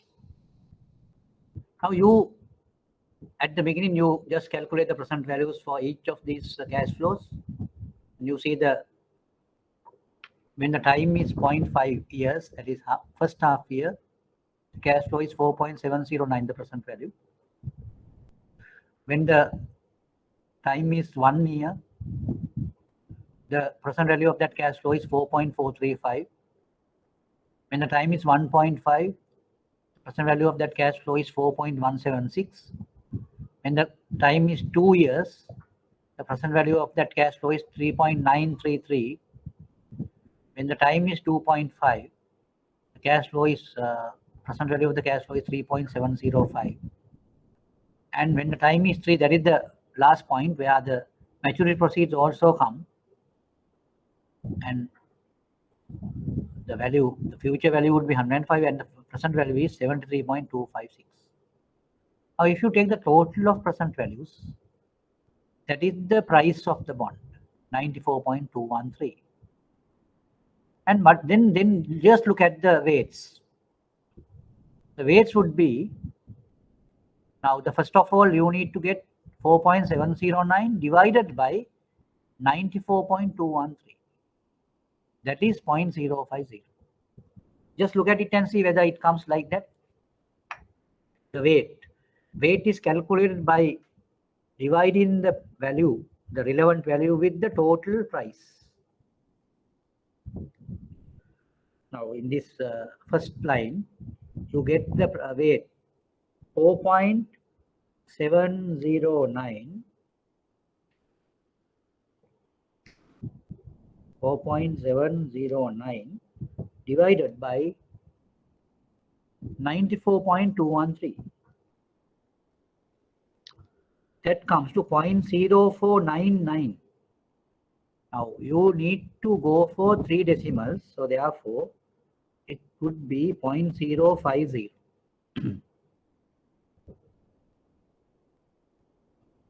Then you go to the next one, that is when the time is 1 year. Present value is 4.435. The weight would be 4.435 divided by 94.213. That comes to 0.047. Now just do it and see whether the things are coming correctly. This is a good example, good exercise for you. And you will become familiar with these things by doing that.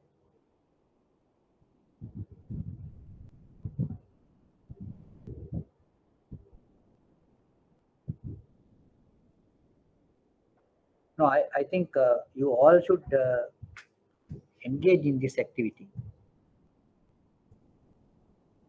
You all should engage.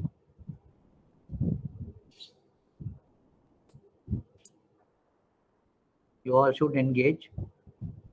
But I request all of you to engage here.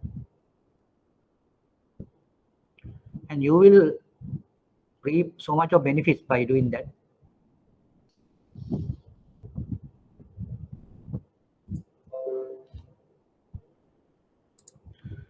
The third one, here you get the weight as 4.176 divided by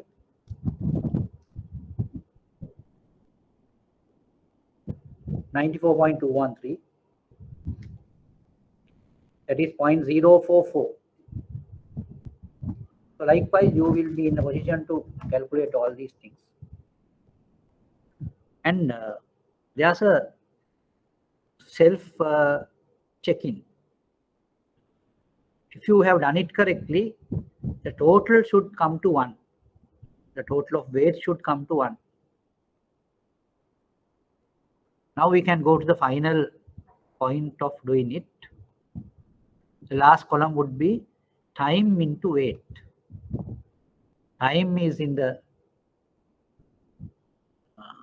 left-hand corner of this chart. Time column is there, number 1 column, and it has to be multiplied with the weight column, corresponding values in the weight column. Now 0.5 to be multiplied with 0.05, that comes to 0.025. 1 to be multiplied with 0.047, the weight, time into weight would be 0.047. 1.5 to be multiplied with 0.044, that comes to 0.066. 2 to be multiplied with 0.042, that comes to 0.083. 2.5 to be multiplied with 0.039, that comes to 0.098. 3 to be multiplied with 0.778, that comes to 2.333.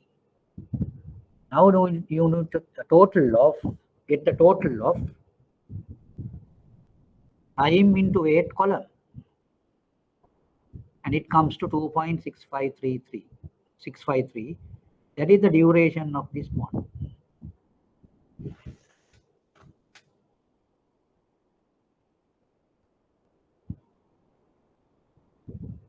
Is that okay?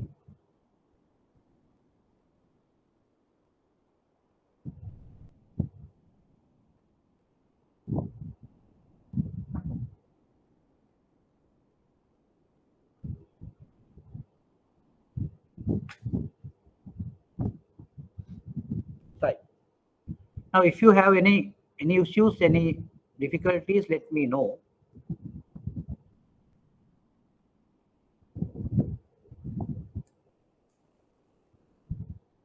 If you have any difficulties,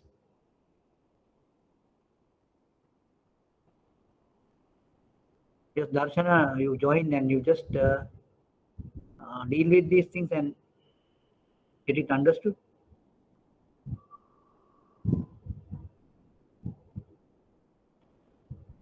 Asanka, have you gone through the calculations?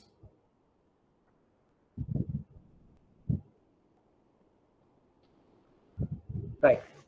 Now, So this type of question will tested at the exam? yeah, of course. Oh, is it? Because in duration calculations, you need to go by the continuous compounding method. Okay. Here the important thing is that using E function in the calculator, we need to get down the present value. Of course, yes. You have to be familiar with that activity. Okay, then we have to calculate the weight and we need to multiply that thing, right? Okay. And there you can, what you can do is, you will be checking. It's a self-checking thing because That when need the to come to weights are calculated, the total of weights should come to 1. one.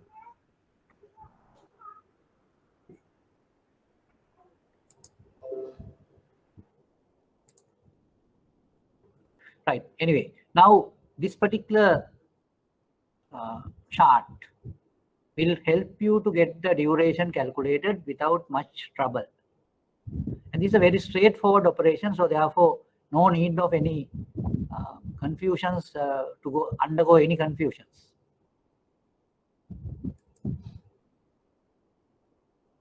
So we can use in using Excel. We calculate that thing. Yeah, of course, yes. You can using Excel. You can do that. Okay. And even in some, even the calculators, not the calculators, in the computer also, the duration, there are, formulas for duration. And even the Excel sheet can be used because you have a formalized or programmable type of a thing here. No issue. Okay. Duration is a measure of how long the bondholder has to wait for cash flows to realize the bond's total present value. Right. Now we go a little further.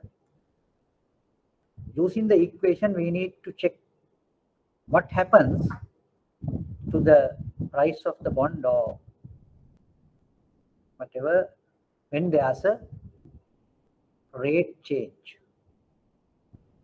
Now we have taken into consideration the equation which we have discussed in our first or second slides. This is the equation. Now, if you take this equation into consideration, we can rewrite it as delta P is equal to minus D delta Y into P. That is what we have taken here.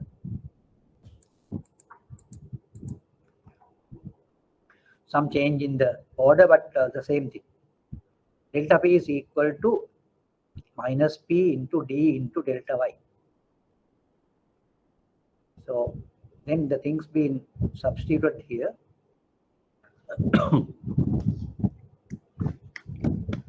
The price of the bond is 94.213. Duration is 2.653. Delta Y. What is the meaning of delta Y? It is the expected increase in the yield.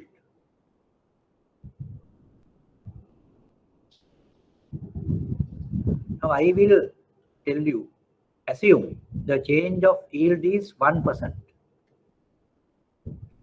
Then calculate the respective price change of the bond. If the yield change is 1%, calculate the change in price.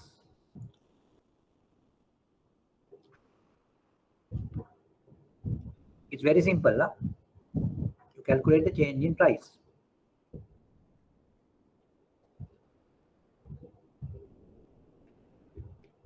Yield change by 1%. Yield increase by 1%. See,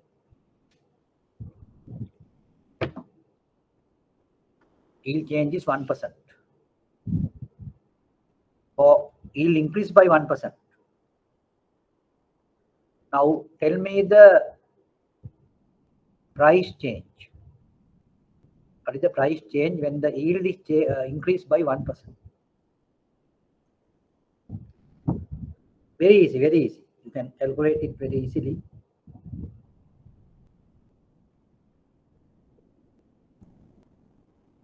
Even you can do it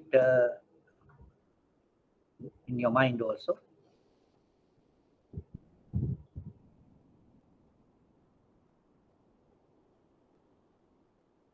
Yes.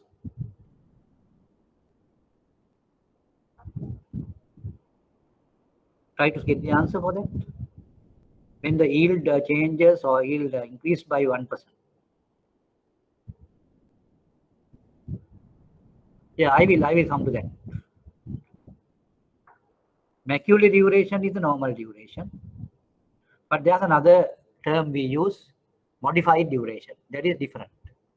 But when you just say duration, it normally indicates macular duration. But if you go by modified duration, that is little different. But normal duration and macular duration are same. Yes. I need an answer for this question. Yes. Price decreased by 2.4995. So no need of giving so much of decimal. So therefore you can say 250. Decreased by. So that is minus 250. Then how do you get the new price? How do you get the new price? The price of the bond is 94.213 minus 250. And give me the new price also. 94.213 minus 250.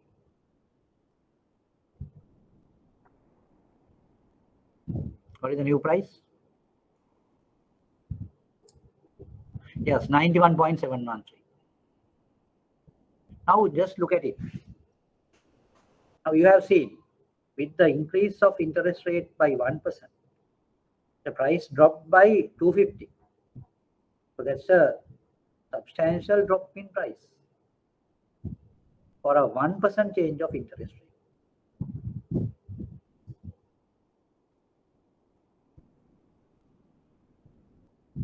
Now I am asking another question here. If the interest rate, rather than increasing, decreased by 1%, what would happen?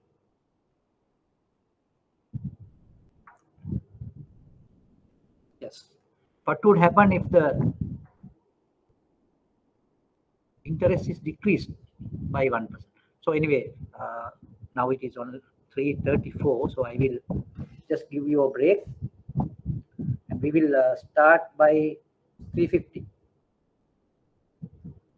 So in the meantime, you can go through this and just get to know something. And then if you have any confusions, let me know. And I will give you a break of 15 minutes.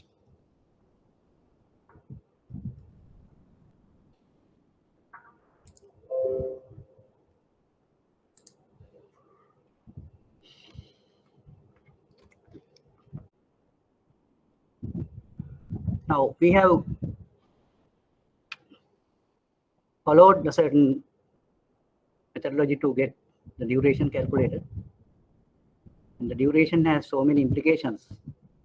And it is a measure of interest rate sensitivity. And when you talk in terms of duration, it is popularly known as macular duration. And if you go into details, there's a thing called modified duration And the modified duration is a particular measure where we can apply to the mathematical principles. At the beginning, I told you about the Taylor series. Now, the Taylor series approximation really tallies with modified duration methodology. So therefore, in order to put it in terms of mathematical forms, we have defined this modified duration. It is the macular duration divided by 1 plus y over m. Y is the yield, m is the frequency of interest payments per annum. Y is the annual yield. So therefore, the modified duration is equal to the macular duration divided by that amount. Since the amount or the denominator is a very close value for 1, there's no big difference between modified duration and macular duration.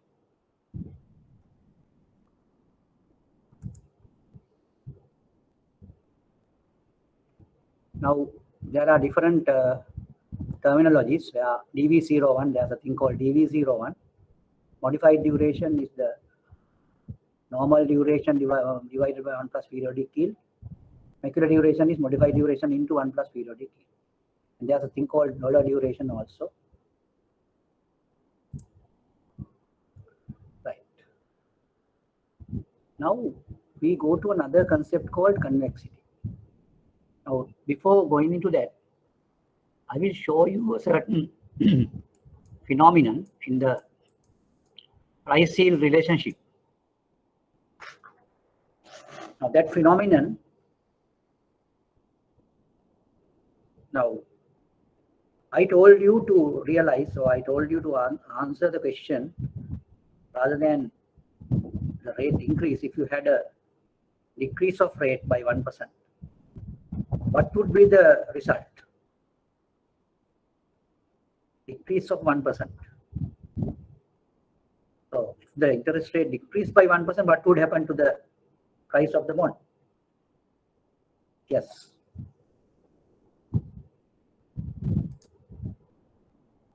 Yeah, there will be increase of price by 250 because we have already taken that 250 value, and the price would be 914 or 900 something plus 250. So that's a price increase. But the issue here is, now if you look at this curve,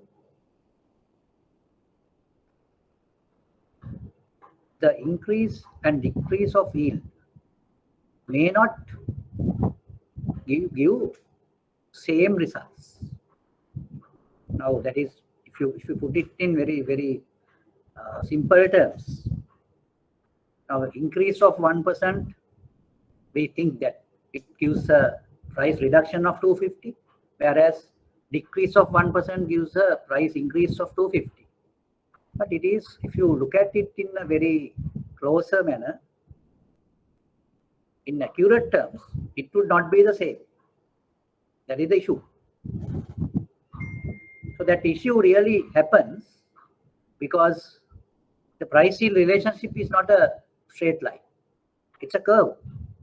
Because of that, the both sides, it would not happen in the same manner. What do you mean by both sides? When the interest increase by 1%, there will be price change.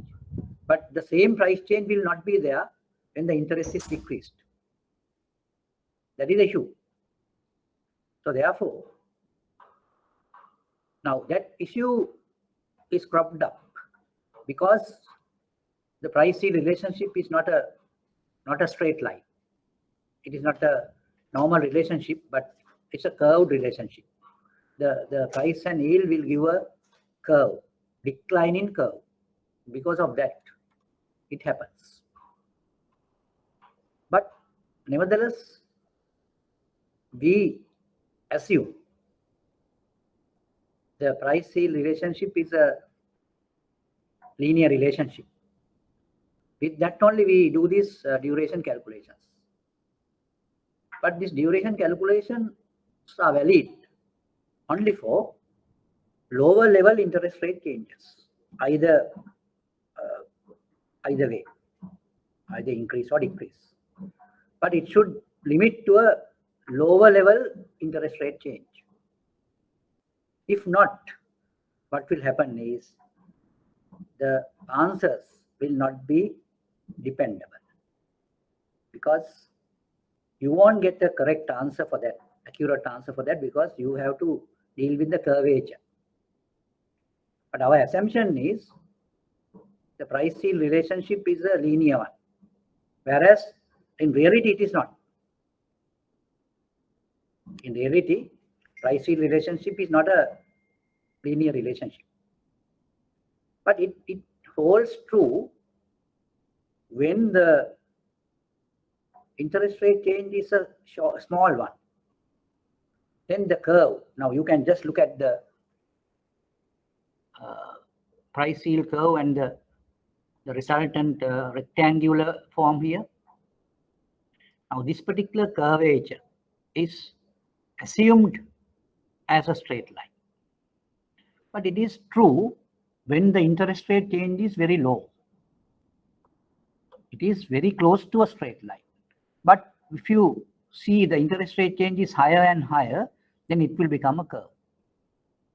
Now this aspect is known as the convexity of the price yield relationship. Convexity. So if you do the calculations by taking the duration into consideration, the calculations are accurate only when the interest rate changes are very small. When the interest rate changes are substantial, then we cannot rely on the values, the results. In that case, we have to do another adjustment, and that we call the convexity adjustment. So then the calculation of convexity also will have a bigger impact on this accuracy.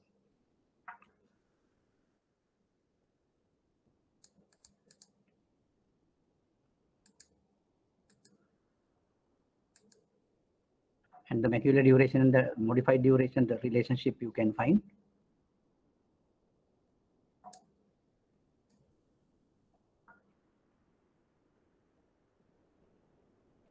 Right, now it is given here. Modified duration may not predict the rate sensitivity in a reliable manner for higher level of interest rate variations.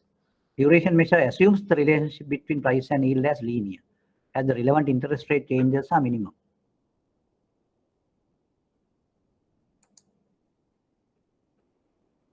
When a substantial change in interest rate is present, the curvature of the price yield curve matters.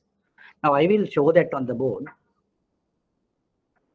What I feel is, if you do that, then you will have a better understanding of it.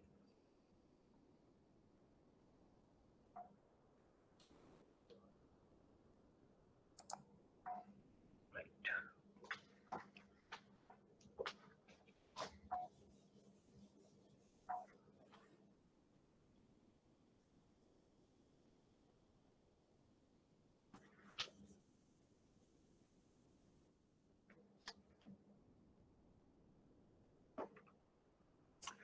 The relationship between the price and yield.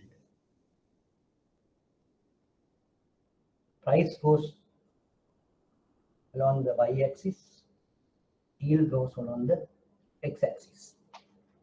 The curve goes like this. Now we have taken two places where y is something here, and this particular portion is taken as delta y. And you can see when the yield is this much, you have a price. When the yield is this much, you have a price. These two prices, if you take, this is 1, you can say P1, this is P2. The difference is delta P. That is how we put it. Now if you take this portion, it's a right angle triangle. If you assume this as a green line, straight line. But it is not a straight line. This is not a straight line. This is a curve. But when these two lines or these 2 points are closer, this will tend to a straight line. So that is why the duration calculations are valid only for lower interest rate changes. If interest rates changes are higher, then this will become a curve. So the values of the calculations will not be accurate.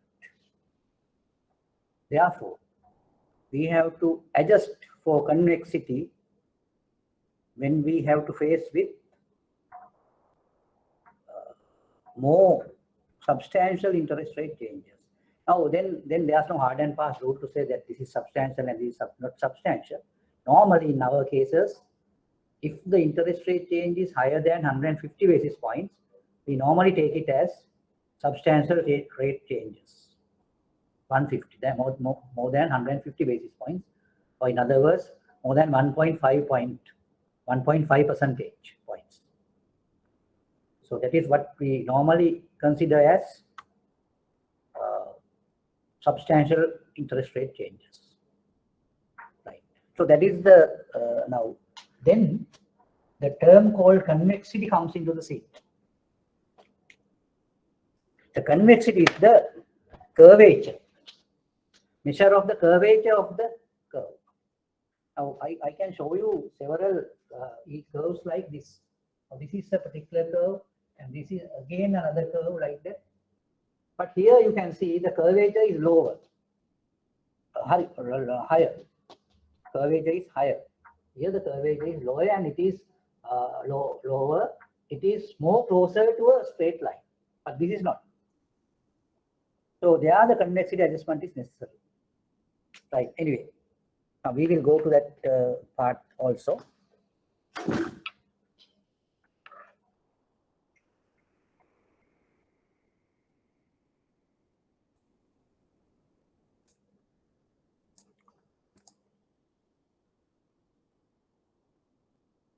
When a substantial change in interest rate is present, the curvature of the price yield curve matters.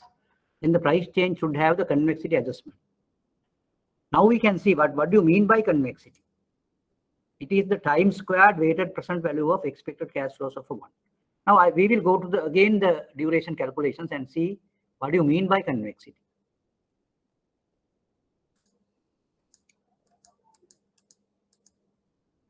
Right. Now there you need to open another column.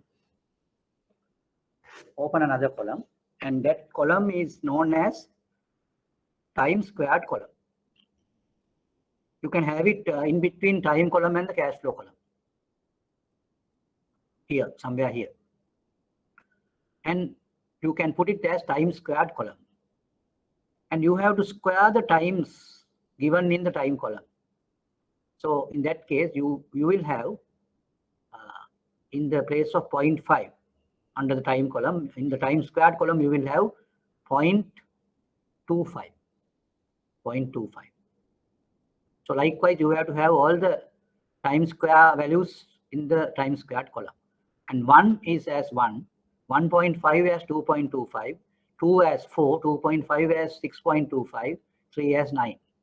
Those will come as the time squared column. I think you all can just adjust it, the time squared column.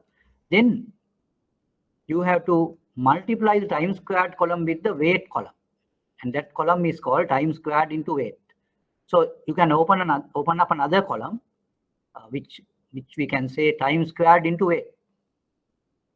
Then you have time squared column somewhere, and it has to be multiplied with the weight column, and you have to arrive at time squared into weight column and just see what is the total of that.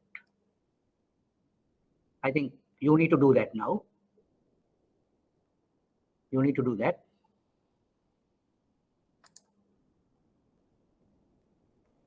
Ruchira, Tarsana and all, you can just try to get the convexity calculated. And for that, you have to first First, you have to open up the time squared column in between time column and the cash flow column, time squared. Then you need to multiply the time squared column with the weight column. And you have to open another column called time squared into weight. The total of that column will give you the convexity.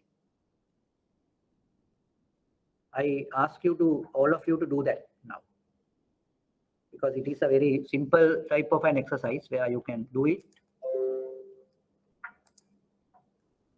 Anything you need to clarify? Now we are going to estimate the convexity of this bond.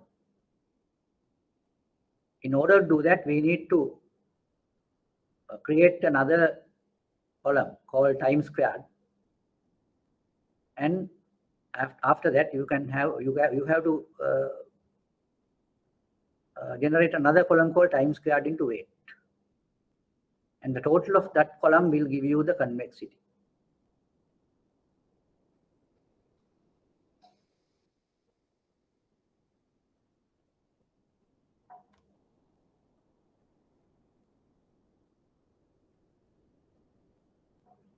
Yes, I think you all can get it.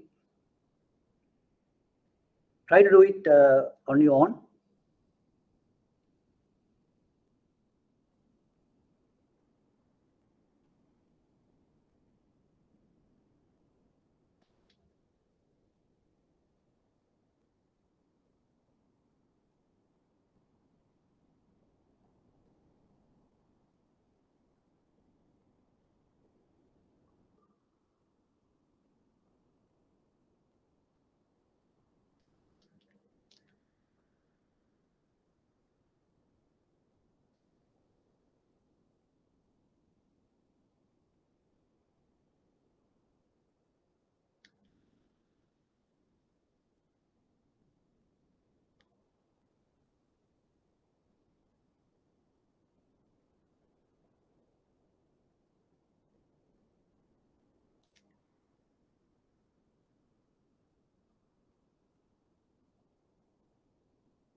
Yeah, if anyone arrives at convexity, just put the answer.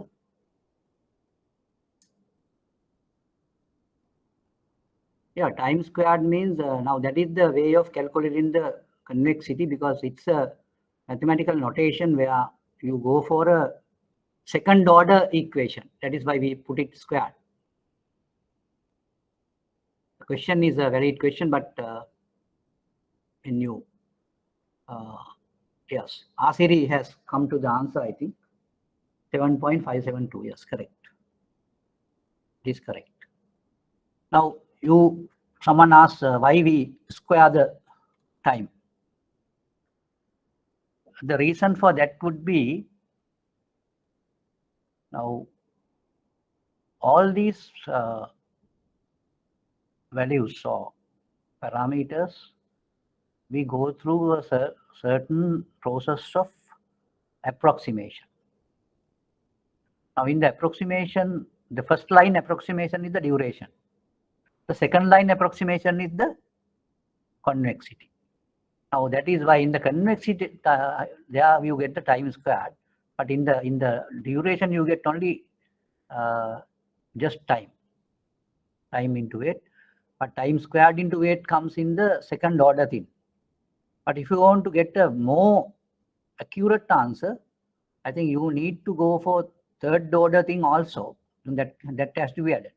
So with that adjustment only, our accuracy will become more. So for that only, we need to have a time squared type of a basis. That is how I can tell it. But there are several other explanations where we have to use mathematical analysis. But I think it is out of your range. So therefore, I will not divulge on those things. But the question is a reasonable question. You ask why you square it, because we need to put it into a mathematical series. In that mathematical series, the second order one is the squared one. That is why we square the time there. I think you will get a closer answer for that question in that second, our next concept, where I give you a adjustment type of equation. Right, I think your answer is correct, 7.572, because what we need to do is, now you need to get this time squared column calculated first. You get 0.25, 1, 2.25, 4, 6.25 and 9. And those things will have to be multiplied with, so 0.25 to be multiplied with 0.05, 1 to be multiplied with 0.047, 2.25 to be multiplied with 0.044, 4 to be multiplied with 0.042, 6.25 to be multiplied with 0.039, 9 to be multiplied with 0.778. Now the total of which will give you 7.572. So that is the value called convexity, 7.572.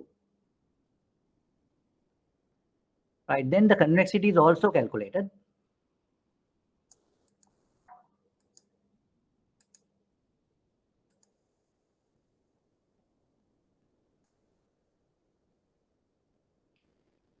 Adjustments for convexity. In order to arrive at more reliable projections, convexity adjustments also to be included. Hence, if the bond value changes for a higher interest rate variation to be determined, it is advisable to apply following equation. Right, now you can just look at it. Now this equation has a parallel similarity with Taylor series. Now you can see the square function here, delta y squared. Because the time also comes here, because time is also a factor here. That is why when you calculate the C or the convexity, the time factor has to be squared. Now the symbols are explained here. D is duration, C is convexity, delta y is the change in yield, delta P is the change in price. Now this equation also can be written as delta P is equal to minus D into delta Y into P plus half C into delta Y squared into P. So that is another way of putting it.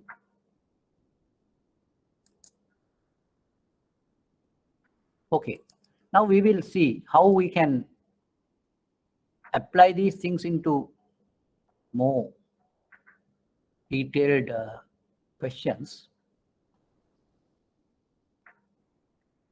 Anyway, now I will ask you to do another exercise. I will put it on the board.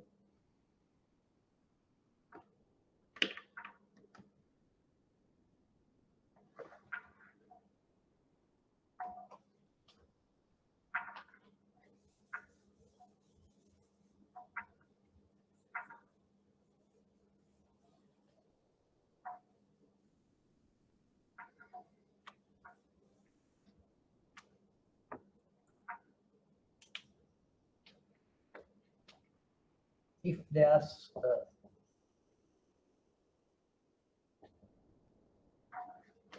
yield increase of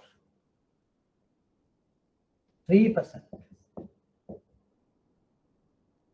what is the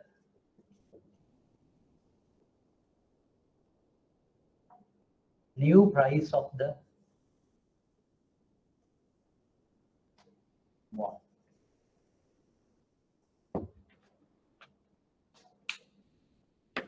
Just look at it.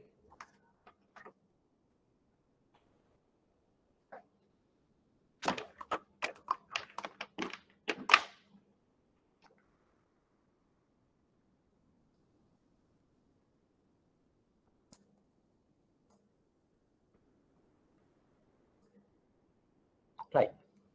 Now the question is, if there's a yield increase of 3%, what is the new price of the bond? Now, you can remember that we did the calculation on the price change for a change of interest of 1%. That we did in a very simple way. But can we do this in the same manner? Now, I will ask two questions. Now, but if this question could be done by using the formula we used for the earlier question. That is the first question. And if not, what are we going to do? And what is the reason? So for that you need to answer. Yes.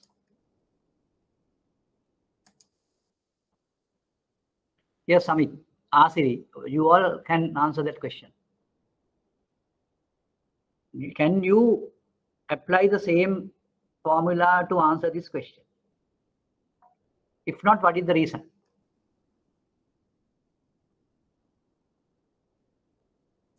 Yes. Samit, Asiri, Asanka, Ruchira, all can just think about it. Now I can see 12 persons are in the meeting, but only 2-3 persons are really showing their names or whatever. But anyway, all can just engage in these things.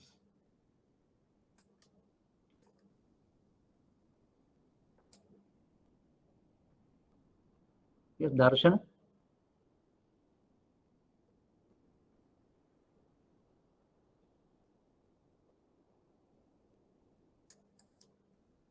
Asiri, Kisal, Ruchira.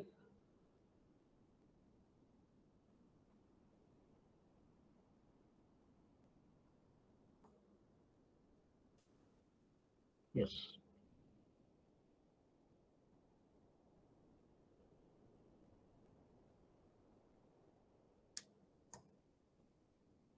Yes, I need an answer. I'm asking whether you are in a position to apply the same formula which we have applied for the earlier sum for this. That is the first question. And then the second question is, if it is not, why it is so?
Yes, you can't use the first formula, that's correct.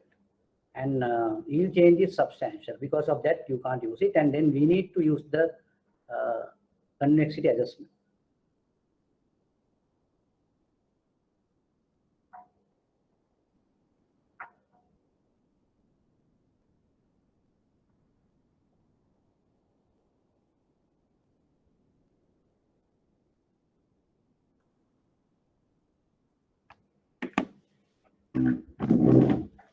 Yes. Yeah.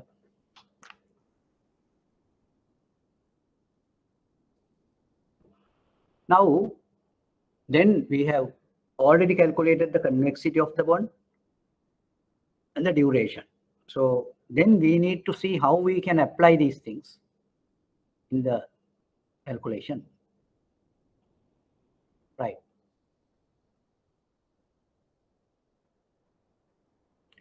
First of all, we will write down the formula.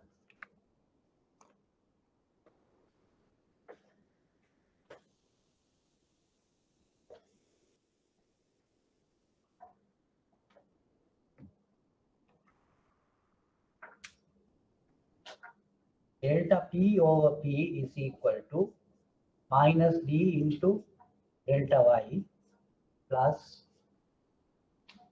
half into delta Y squared into C. So this is the formula. Now here delta P is the price change, P is the price. D is the duration, delta Y is the yield change, C is the convexity. Now, of course, we have already calculated D. D is equal to 2.653. C is equal to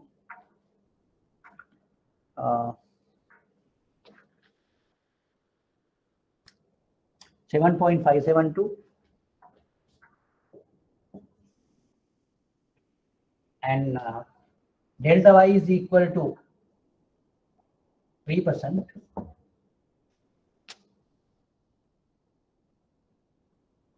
And P is equal to P. We have a value on the board. That, of course,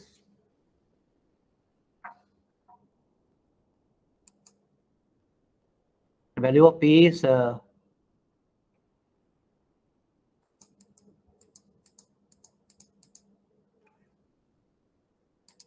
94.213.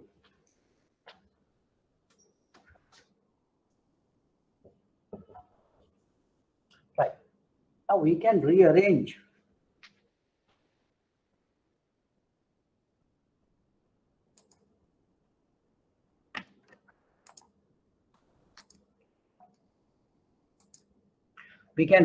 this question, this formula or the relationship by putting delta P is equal to minus D into delta Y into P plus half into delta Y squared into C. Right, we will do the substitution here. Minus D is equal to minus 2.653 into delta Y is 3%. So 3% is, we can put it as 0.03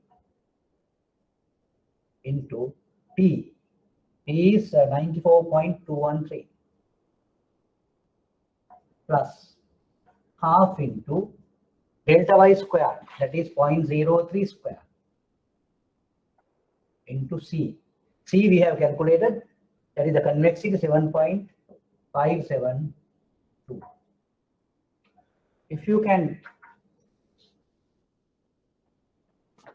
do this, if you can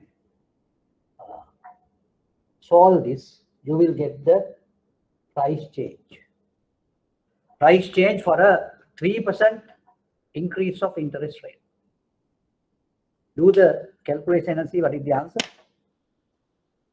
Do the calculation and see what is the answer.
I want to get the answer, that is the change in price.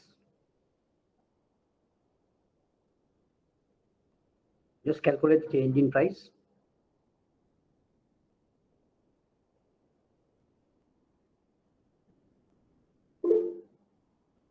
$7.5018.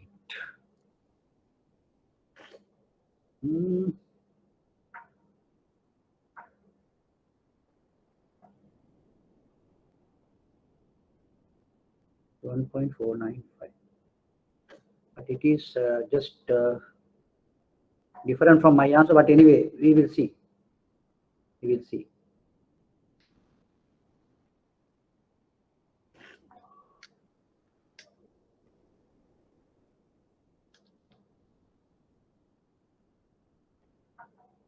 The price of the bond is 94.213.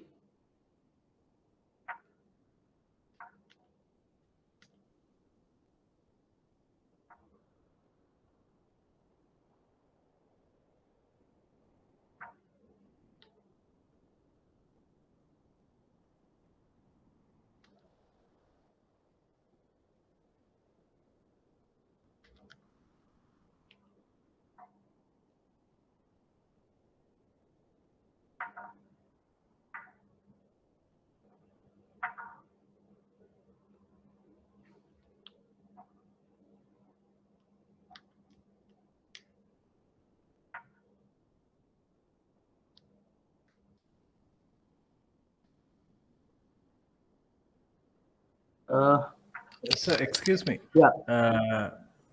Can you explain how that minus d into delta y into p, that p came there? How it came there, the No, p? that's what I told you now. At the beginning, we talked about a relationship like this. You can remember that at the beginning we talked about this relationship. Delta P is equal to minus D into delta Y into P. This is the equation, or this is the relationship we discussed earlier. And by that, we have been able to get the price change of the earlier situation. So that's only a 1% change or 1% increase in interest rate. So this is the first we call it first approximation, right? So this first approximation is equal to the duration concept. But I told you, when the curve is more sharp, we are not in a position to apply this one, and we are not getting the correct answer. Because of that, we have to add another adjustment for that. That adjustment is this: half into delta y squared into c. That adjustment is really being added here. So now you can see minus d into delta y into p is there, already there. But in addition to that, we have added another adjustment. That is the adjustment, and that adjustment is called convexity adjustment. Convexity adjustment. Now this adjustment comes because of a certain mathematical phenomenon. That mathematical phenomenon is known as the Taylor series approximation. Right? For the Taylor series approximation, there should be a second order term coming. That second order term is this. Now you ask why that adjustment comes. No, I am giving answer for that. Right? So, Okay, sir.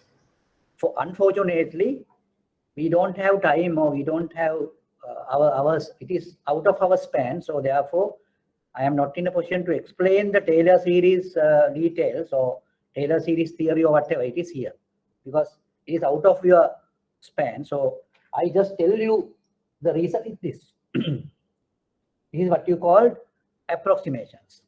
Now, in order to get more accurate approximations, we have to adjust for something. That adjustment is this. That is what you call the convexity adjustment. Now, convexity adjustment is half into delta y squared into c.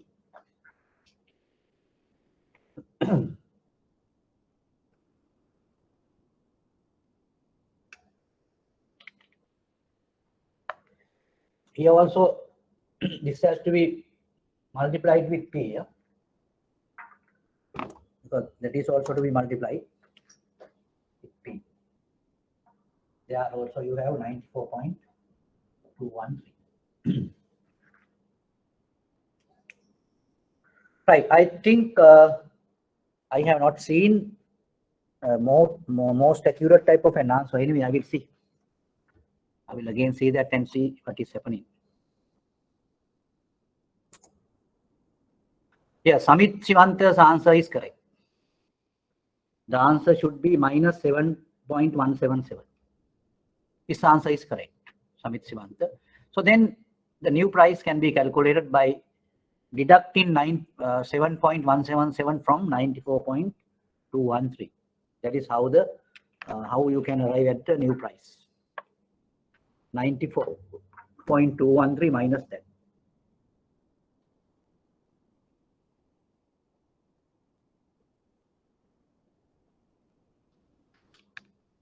That comes to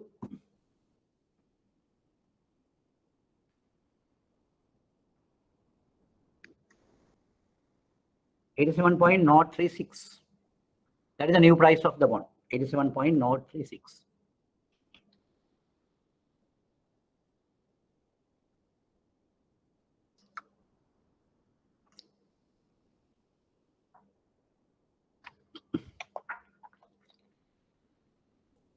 Right. Now this is a critical activity here. So you need to justify what you have done. Since 3% can be considered as a substantial change of interest, invariably you have to add the convexity adjustment. But if you go for a 1% or 1.5% change, it is not necessary for you to do the convexity adjustment. The convexity adjustment will not give you a much big difference. But if you have a higher interest rate change than 1.5, invariably you have to apply the convexity adjustment. That is the theory what you need to understand.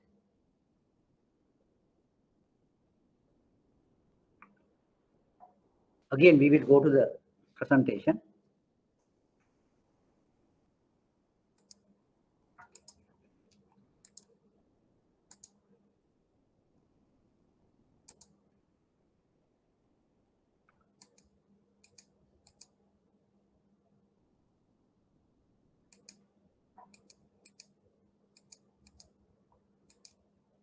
Right.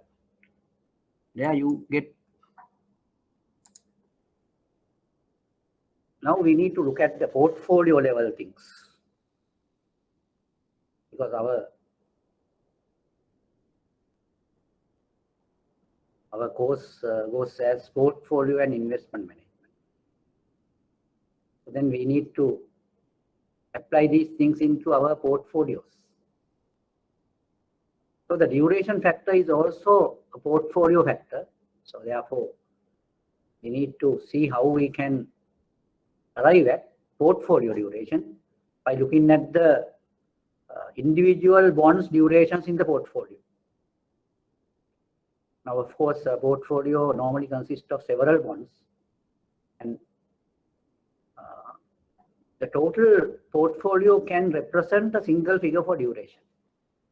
That duration is known as the portfolio duration or weighted duration. Now, how are we going to get that? It is a simple exercise where you need to see the value of bonds in the portfolio and each bond's duration, maturity duration, and then you will be in a position to calculate the weighted duration of the portfolio. How are we going to do that?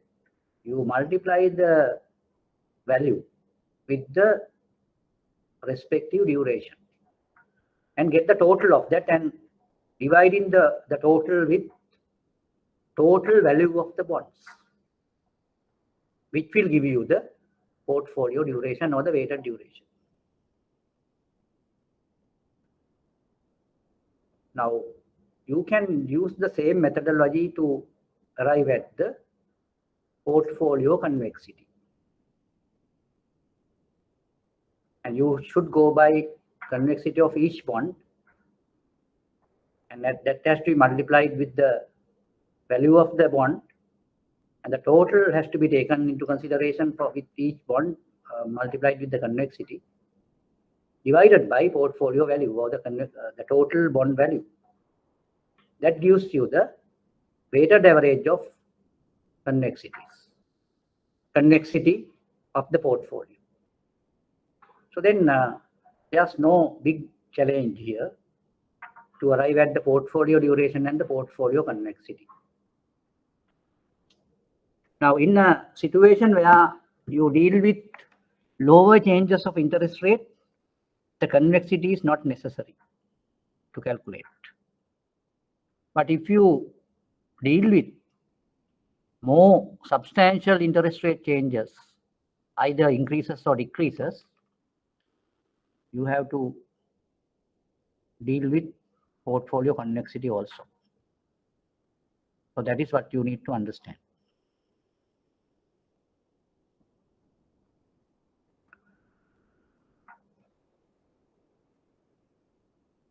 Now, in real situations, all these calculations would be available in your terminals or Bloomberg terminals. The Bloomberg is a device or platform for all these fixed income security transactions, where the terminals will have methodologies to get very quickly. You can arrive at durations, portfolio durations, and all that, even with thousands of bonds in one portfolio. So that is a drastic or very, very efficient way of getting these values.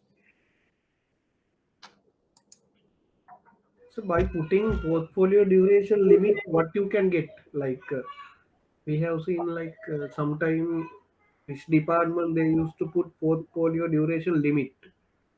Yeah, of course. Right. That's a good question. I mean, it is like this. Say you are a particular dealer or you are a particular investment manager, then you have been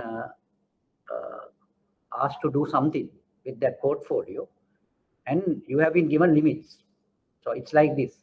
Now, say for example, the particular regulations say that you need to maintain the portfolio duration not greater than 3. That is the portfolio duration, right? Not greater than 3. But in a certain instance, you might find that the duration is 3.5. So you have exceeded your duration limit in the portfolio. So what shall you do? What you need to do is you need to get another bond added with a lower duration. Then the total weighted duration will become less than 3.5, or it will come below 3. I don't know whether you got my point. Now he deals with all the bonds in the portfolio. No. Now the total portfolio weighted duration or weighted duration is taken as 3.5, where the regulations say that your portfolio duration must be not greater than 3. But when it comes to 3.5, the particular investment manager faces with the issue. No. Yes. So what shall he do? He will try to purchase a bond with a lower duration. Okay. Lower in the sense, say 1.5 or something, and with a big value. Yes. And if he does that, what will happen? The weighted duration will come down. Yes. Down even below 3. Yeah. So then he will be okay, no? Yes. Right.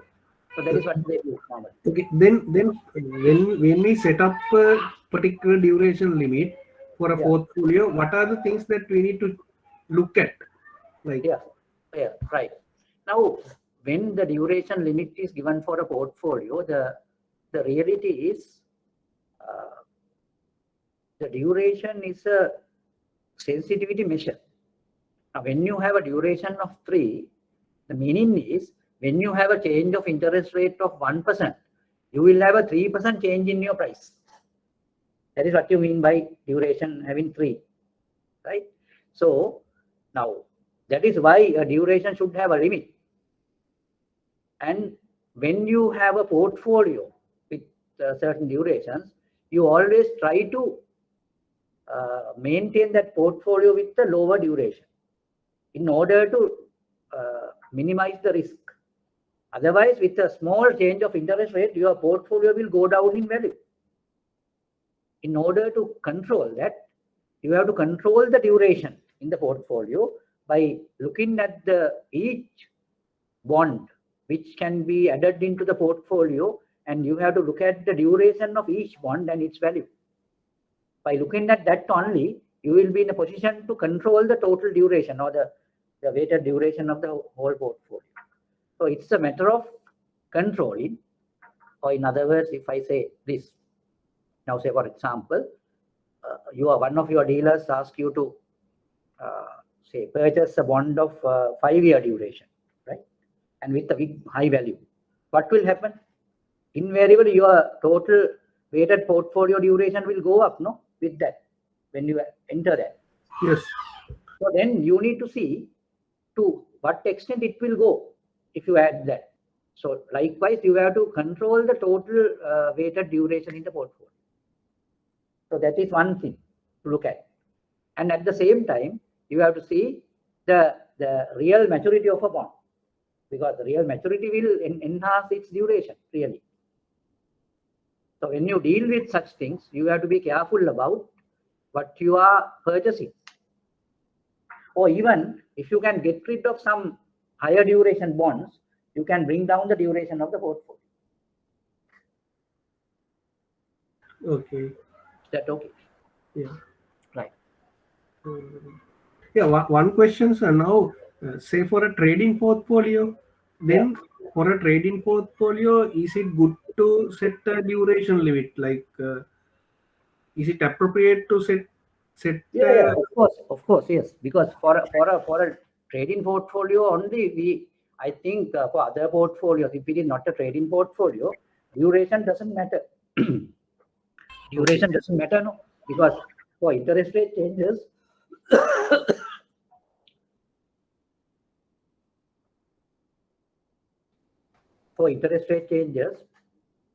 the value differences will not matter for investment portfolios. Why?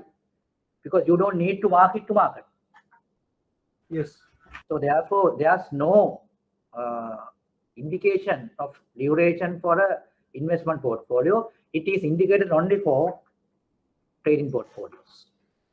So AFS portfolio also, like AFS also, I think if you need, you can just have it, but there's no big impact on AFS portfolio because it is not in the trading sector, but it's a type of a temporary place where you put the things. Okay. So therefore, it doesn't have that much of a impact on duration on those things. But anyway, when you deal with those things, you have to be careful. Okay. And what I want to tell you is now, I don't know whether you do dealings through the Bloomberg terminal. The Bloomberg terminal gives you so much of data and so much of methodologies to deal with such trading portfolios. So I think if you can be familiar with those things, that would be a greater thing. But I don't know how many of you can have access to that type of things. If you do not have access to those things, for your interest, I can tell you a website. Okay. So Yes, sir. the website www.bloomberg.com, and you can find some Bloomberg markets type of activities, and they have given some type of methodologies where they deal with, and you can get a good idea about it. Not the whole thing, but you can have some awareness on those things, and that's very interesting. So if anyone needs to do that, you can go to that website and get these things. And you can have a newsletter also. Daily newsletter also can be taken into your email if you want. So these things, I think it is very interesting to do that type of things, and you can really learn about the global markets, especially the fixed income security markets. Right. Anyway, now we will go to the next slide. There we have two strategies in the portfolio management. One is the barbell strategy. It's a type of a strategy where you keep longer and short-term maturities in the portfolio, mix of. So which will give you a certain type of leverage to moderate your portfolio duration, because you have a mix of longer and shorter term maturities in the portfolio. The short-term maturities, if you can have more short-term maturity portfolios, short-term maturity bonds, your total or the weighted duration of the portfolio will come down. And if you have more longer-term bonds in the portfolio, your duration level will go up.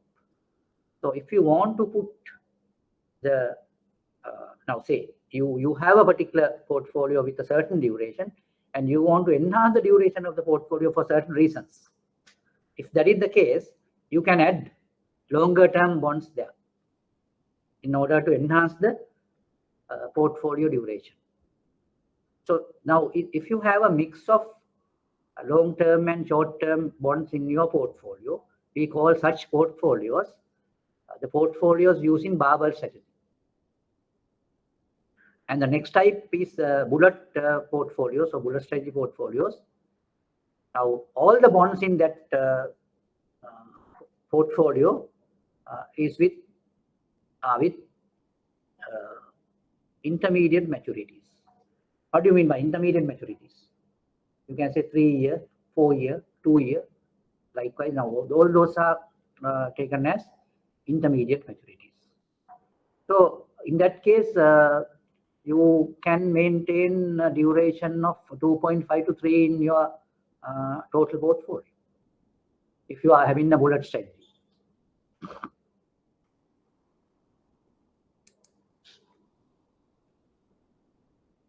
And there's a very, very interesting type of concept, the next one. We call it portfolio immunization. This immunization normally goes with these vaccinations, viral diseases and all that. Now, portfolio immunization is a particular methodology to deal with portfolios which are vulnerable for interest rate risk. Now, with the portfolio immunization, the portfolios will not have effect on interest rate changes. So they are immune to interest rate changes. Such activity is called portfolio immunization. Now, if you go through the details, there you get when a portfolio consisting of long and short positions in interest rate dependent assets, it can be protected against small parallel shift in the yield curve by ensuring that its duration is 0. Now, when you want to immunize a portfolio, what we are now going to do is we try our best to put the duration into 0 in the portfolio. So how can you do that? So I am asking that question from you. How can you put a particular portfolio into a 0 duration? That's a interesting way, I don't know. When large parallel shift in the yield curve are present, the portfolio can be protected by ensuring that the duration and convexity are both 0 or close to 0. So how are we going to do that? That's a good question. I mean, I think if you can think clearly, you can give an answer for this.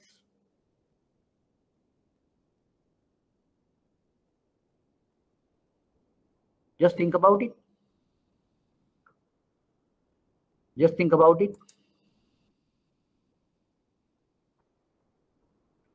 Yes. Sasanka's another question: how frequent portfolio duration is measured?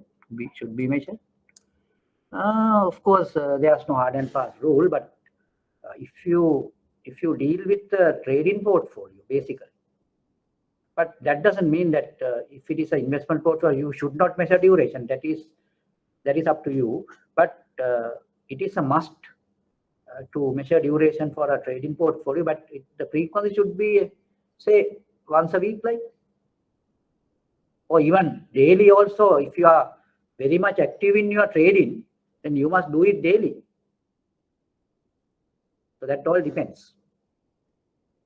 The answer for that question is that it depends on your activities in the portfolio.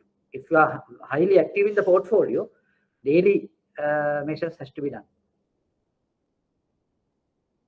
So it's a matter of pressing buttons in the Bloomberg terminal. Nothing serious. Even you can have online duration also if you have really put a program there. Yes.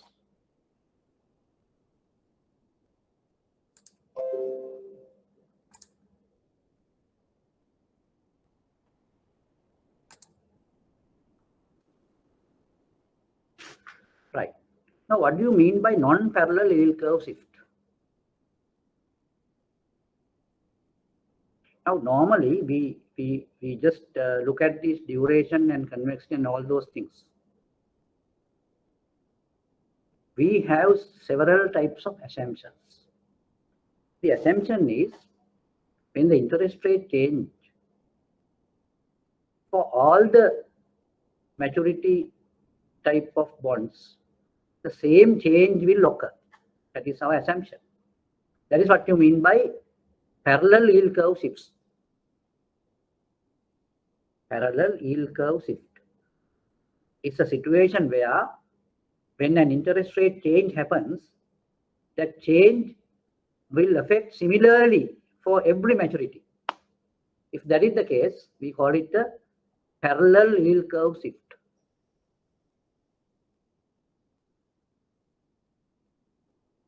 Now, I read it. Duration measure depicts the interest rate sensitivity by assuming that the yield curve shift would take place in a parallel manner. So that is one assumption in the duration measure. But duration measure have another assumption, that is the yield curve shift is a very, very minimum or very small shift. The duration measure assumes that also. Not only the yield curve shift is parallel, but the shift is a very, very minimum shift. But when you address convexity, but it will address the large shifts, still the parallel nature of the shift is assumed. I think you all should really think about it. Even Asanka, I think you can have a good decision basis by looking at these things.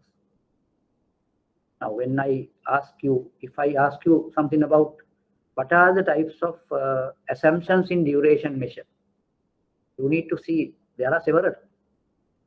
One is it assumes the yield curve shifts are parallel. Not only that, it assumes the shift is a very minimum shift, very small shift. Right? All these are two things to be assumed in duration. But when you go to convexity, there's no limitation for shifting the yield curve, but still the assumption is it is parallel. Now we will see what are the ways of getting into or evaluating the duration or shifts or the sensitivities when we have non-parallel shift. So what is the meaning of non-parallel shift? Non-parallel shift means in a certain maturity, the interest rates increase by certain amount, but another maturity, it will be different. So for example, 6 month duration bonds will have a interest rate change of 1% increase, whereas when it is 1 year, the shift in interest rate change would be 1.5% increase. So that can happen. So that is what you call non-parallel shifts in the yield curve. So in that case, if you have non-parallel shift in the yield curve, you can't measure the sensitivities through duration or convexity. That is out. Then there's a methodology called partial duration. And there's another one called principal component analysis, or PCA we call it. It is out of your syllabus, so therefore we are not going to discuss on that principal component analysis. But these things actually, if you want to do some higher studies, invariably you have to follow this type of things, principal component analysis also. Yeah, you need to have some metrics, knowledge on metrics. Okay. But anyway, if you have just an awareness, that would be enough, or that would be adequate for your things. I think this is a very important point to note, because your assumption of parallel shift of yield curve. Okay, then the concept of immunization. Now I have already asked the question. That question is open yet, so you have not yet, I think, answered that question. My question is, when I say in the immunization, our intention is to get a zero duration portfolio. How are we going to get it?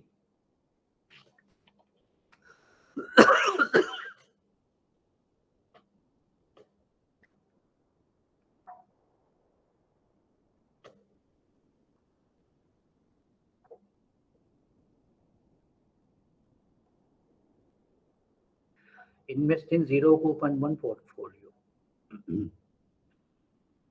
Zero coupon. No, there you can't say that. Zero coupon bond has a duration. It is not zero. Zero coupon bond. What is the duration of a zero coupon bond? It's maturity. Now say you have a 3-year zero coupon bond. The meaning is its duration is 3. No, not that. No, you can have some investment in zero coupon bond. That's a different case. But how are we going to put it in a zero form?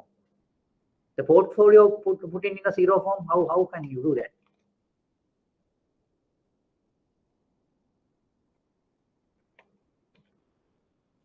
Can you remember when you deal with the capital market life, you talk about a leverage portfolio and a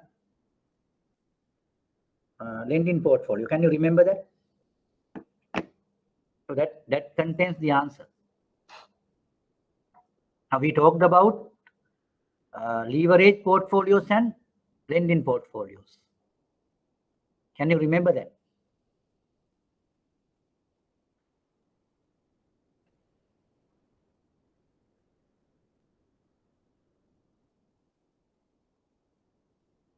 So that will give you a certain way of thinking about the immunized portfolio with a zero duration.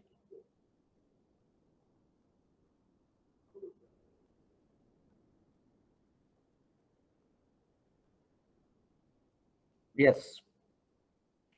I am really waiting for your answer. Now, can you remember that we talked about a certain thing where we have a leverage portfolio? The meaning is, now when you do an investment, there you have a positive duration. And if you do, or if you have a liability, that liability involves with minus duration. So then if you have a portfolio, some liabilities, that means the loans or borrowings, what will happen? In the borrowings you have minus durations, in the investments will have positive durations. The positive and negative will cancel off and have a zero duration. That's how the zero duration can be created. I think you get my point. Those are liability terms. Liability terms and asset terms are there. Asset and liability terms will come to a collective things, and then it will become zero. So if you have some assets with say duration of 3, liabilities are also will have duration of 3. That means the total duration will be 0.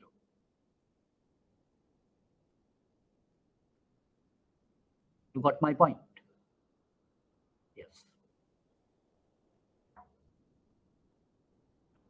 Now the way of getting immunized portfolio is that, because you need to have some investments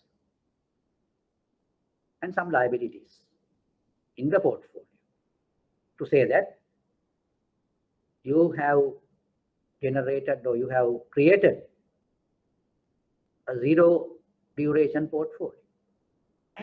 Now, what is the result of a zero duration portfolio? The result is, for interest rate changes, there won't be any vulnerability. There won't be any risk because your duration is 0. If you cannot make it 0, there's another way. You can put it into a very minimum amount, say 0.5 or 0.3 or whatever it is. Then for interest rate change, the vulnerability is very low. Now that means you need to construct either zero duration portfolio, near zero portfolio. Right.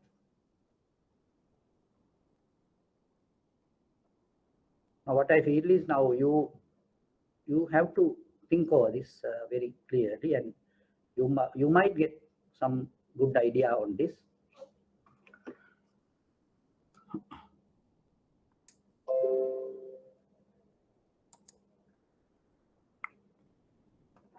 Right.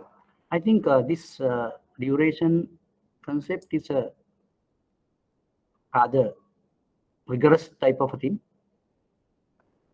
and this portfolio immunization also a certain type of advanced type of a mechanic technique.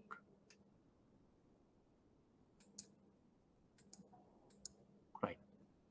Now I think we are about 15 persons here, so you all can develop your own ways of doing things. And I like to discuss with you. I really appreciate Asanka's engagement here. So everyone should have that type of engagements, and then you can enhance your understanding on these things, and that will enable you to take better decisions in your day-to-day job situations. And I think your organization will really look at you in a very, and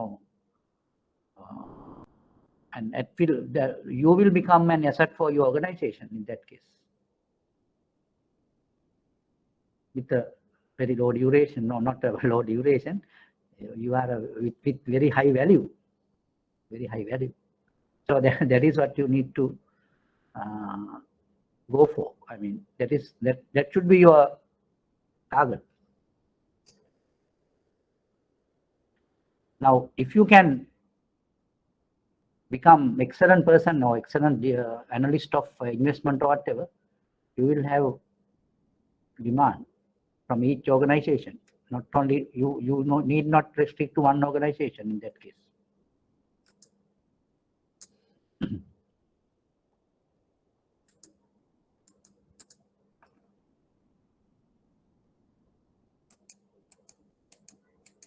Right. I will just explain something. I will just give the outline of it with regard to this portfolio immunization. Say, for example, now you all have heard about these pension payments. it's a liability for any organization. So a bank, say, the bank has a pension fund or whatever, and they have to make payments for each year. Say 20 million they make for each year for their pension fund, and that pension fund they need to keep as a immunized portfolio. So every year they make a payment of 20 million for 4 years, and at the same time they want to invest in 2-year and 3-year bonds, zero coupon bonds. Now you have to see what is the percentage of 3-year bonds and percentage of 2-year bonds in order to immunize the portfolio.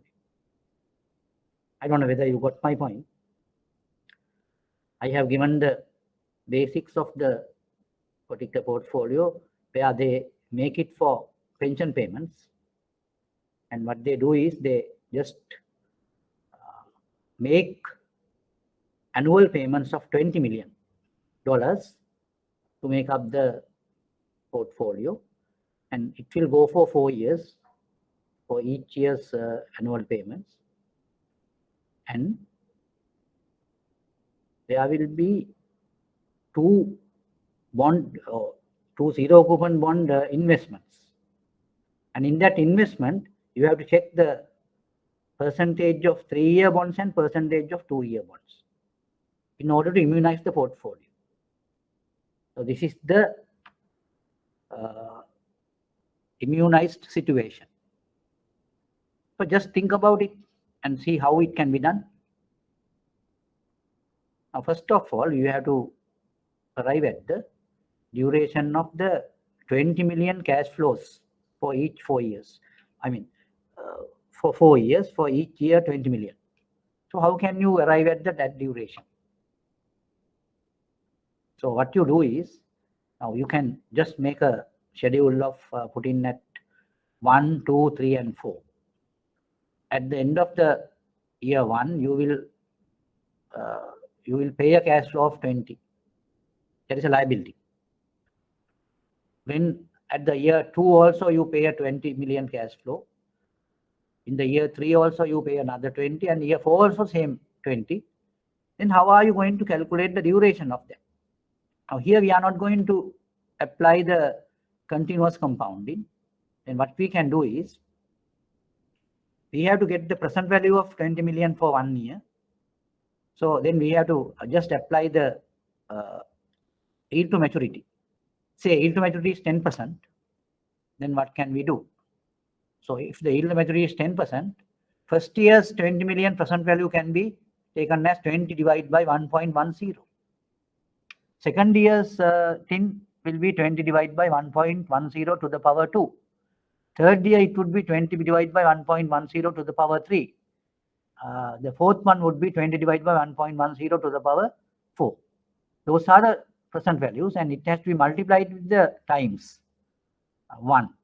1 into 20 divided by 1.10, 2 into 20 divided by 1.10 to the power 2, 3 into 20 divided by 1.10 to the power 3, then 4 into 20 divided by 1.10 to the power 4. The total will give you the, now that has to be divided by total of those values, and that will give you the duration of the $20 million cash flows for 4 years. So that is, we have to put it as equal to the 3-year and 2-year coupon bonds, zero coupon bonds. So you assume that X% of 3-year coupon bonds you have assumed, 3 into X would be the duration of that bond, and there's another one of 1 minus X into 2. So that is equal to the duration of those things. So that will give you the percentage of 3-year and 2-year bonds in the portfolio, and in order to immunize the portfolio. So anyway, we will discuss these things in the next time, but I can just give you some 5 to 10 minutes to ask questions, because only one person I just saw that asking the questions, but others are just maintaining their silence. I don't know whether they do work on their own, but I think I just assume that they do work on their own without talking or whatever. But I think if you want to get good understanding of these things, you need to talk and you need to clarify your issues. Yes. Now, any questions? If you can ask any questions from me with regard to these activities or these ideas. And now I need to say that these things are really important and really critical.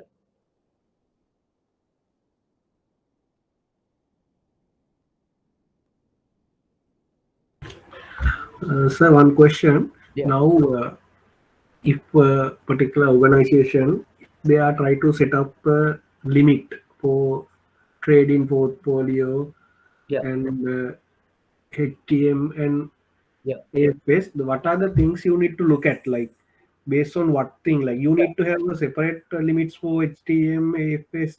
Yeah, of course. I think your question is, I think what you need to answer is, now that all depends on your strategy, because now in your organization, you have a different strategy sometimes. Now, that strategy depends on your board decisions and your asset and liability management committee's decisions. The strategies are being followed. Now, according to the strategy, you have to think about the limits, because the limits being taken or given in order to just have a control environment. Why do you have a controlled environment? In order to minimize the risk. That is why you need to have a controlled environment. So that controlled environment depends on the appetite of your organization, or what you call the risk appetite. Now, the risk appetite depends on the capital base. If you have a high capital base, then you have a higher risk appetite, and you can have high volume of business even with risky type of operations.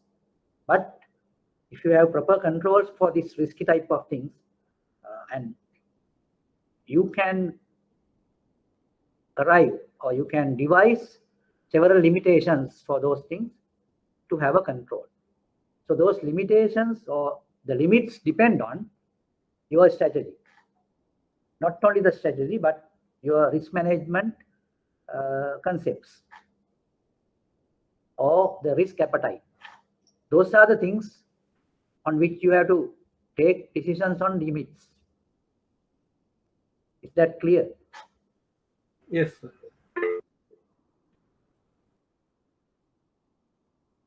Yeah. Is it required to always immunize portfolios? What is the cap flow in respect of risk management to maintain duration? Yeah. That is another question where I can't answer yes or no.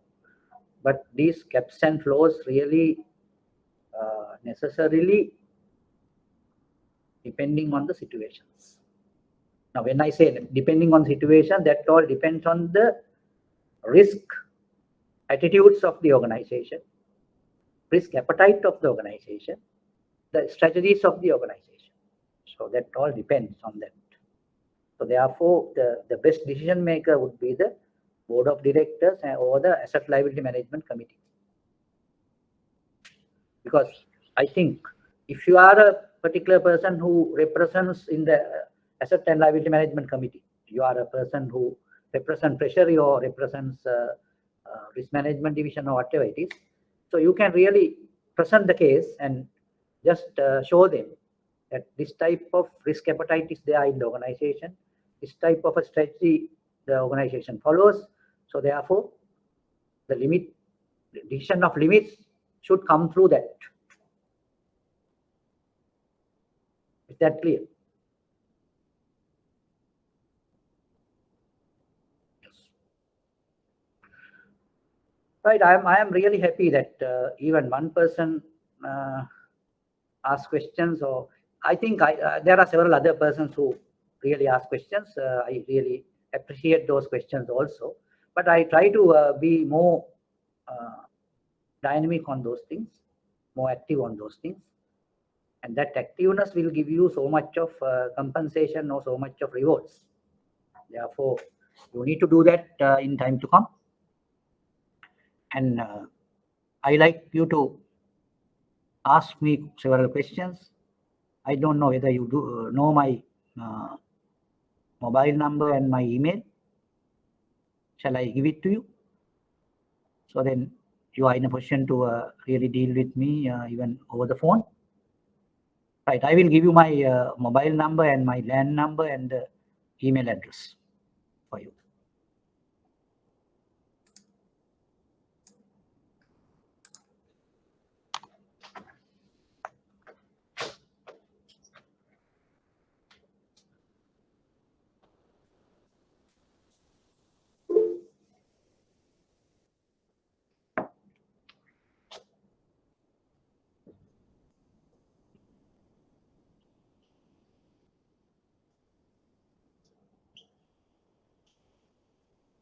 This is my mobile number.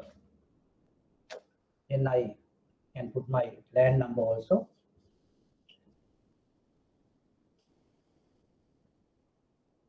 Email.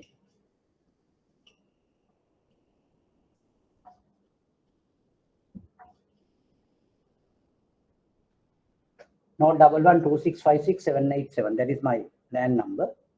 And the email is lalit309@yahoo.com.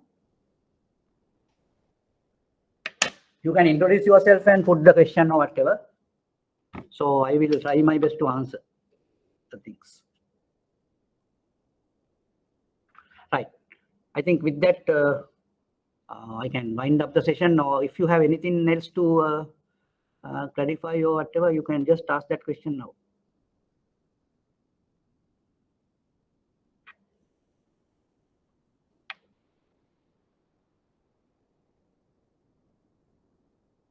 Yes, with that, I wind up the session, and thank you very much all of you for your active participation and asking questions and just doing your exercises. So I really like you to do things in a more dynamic manner, a more interesting manner. So, all right, thank you very much.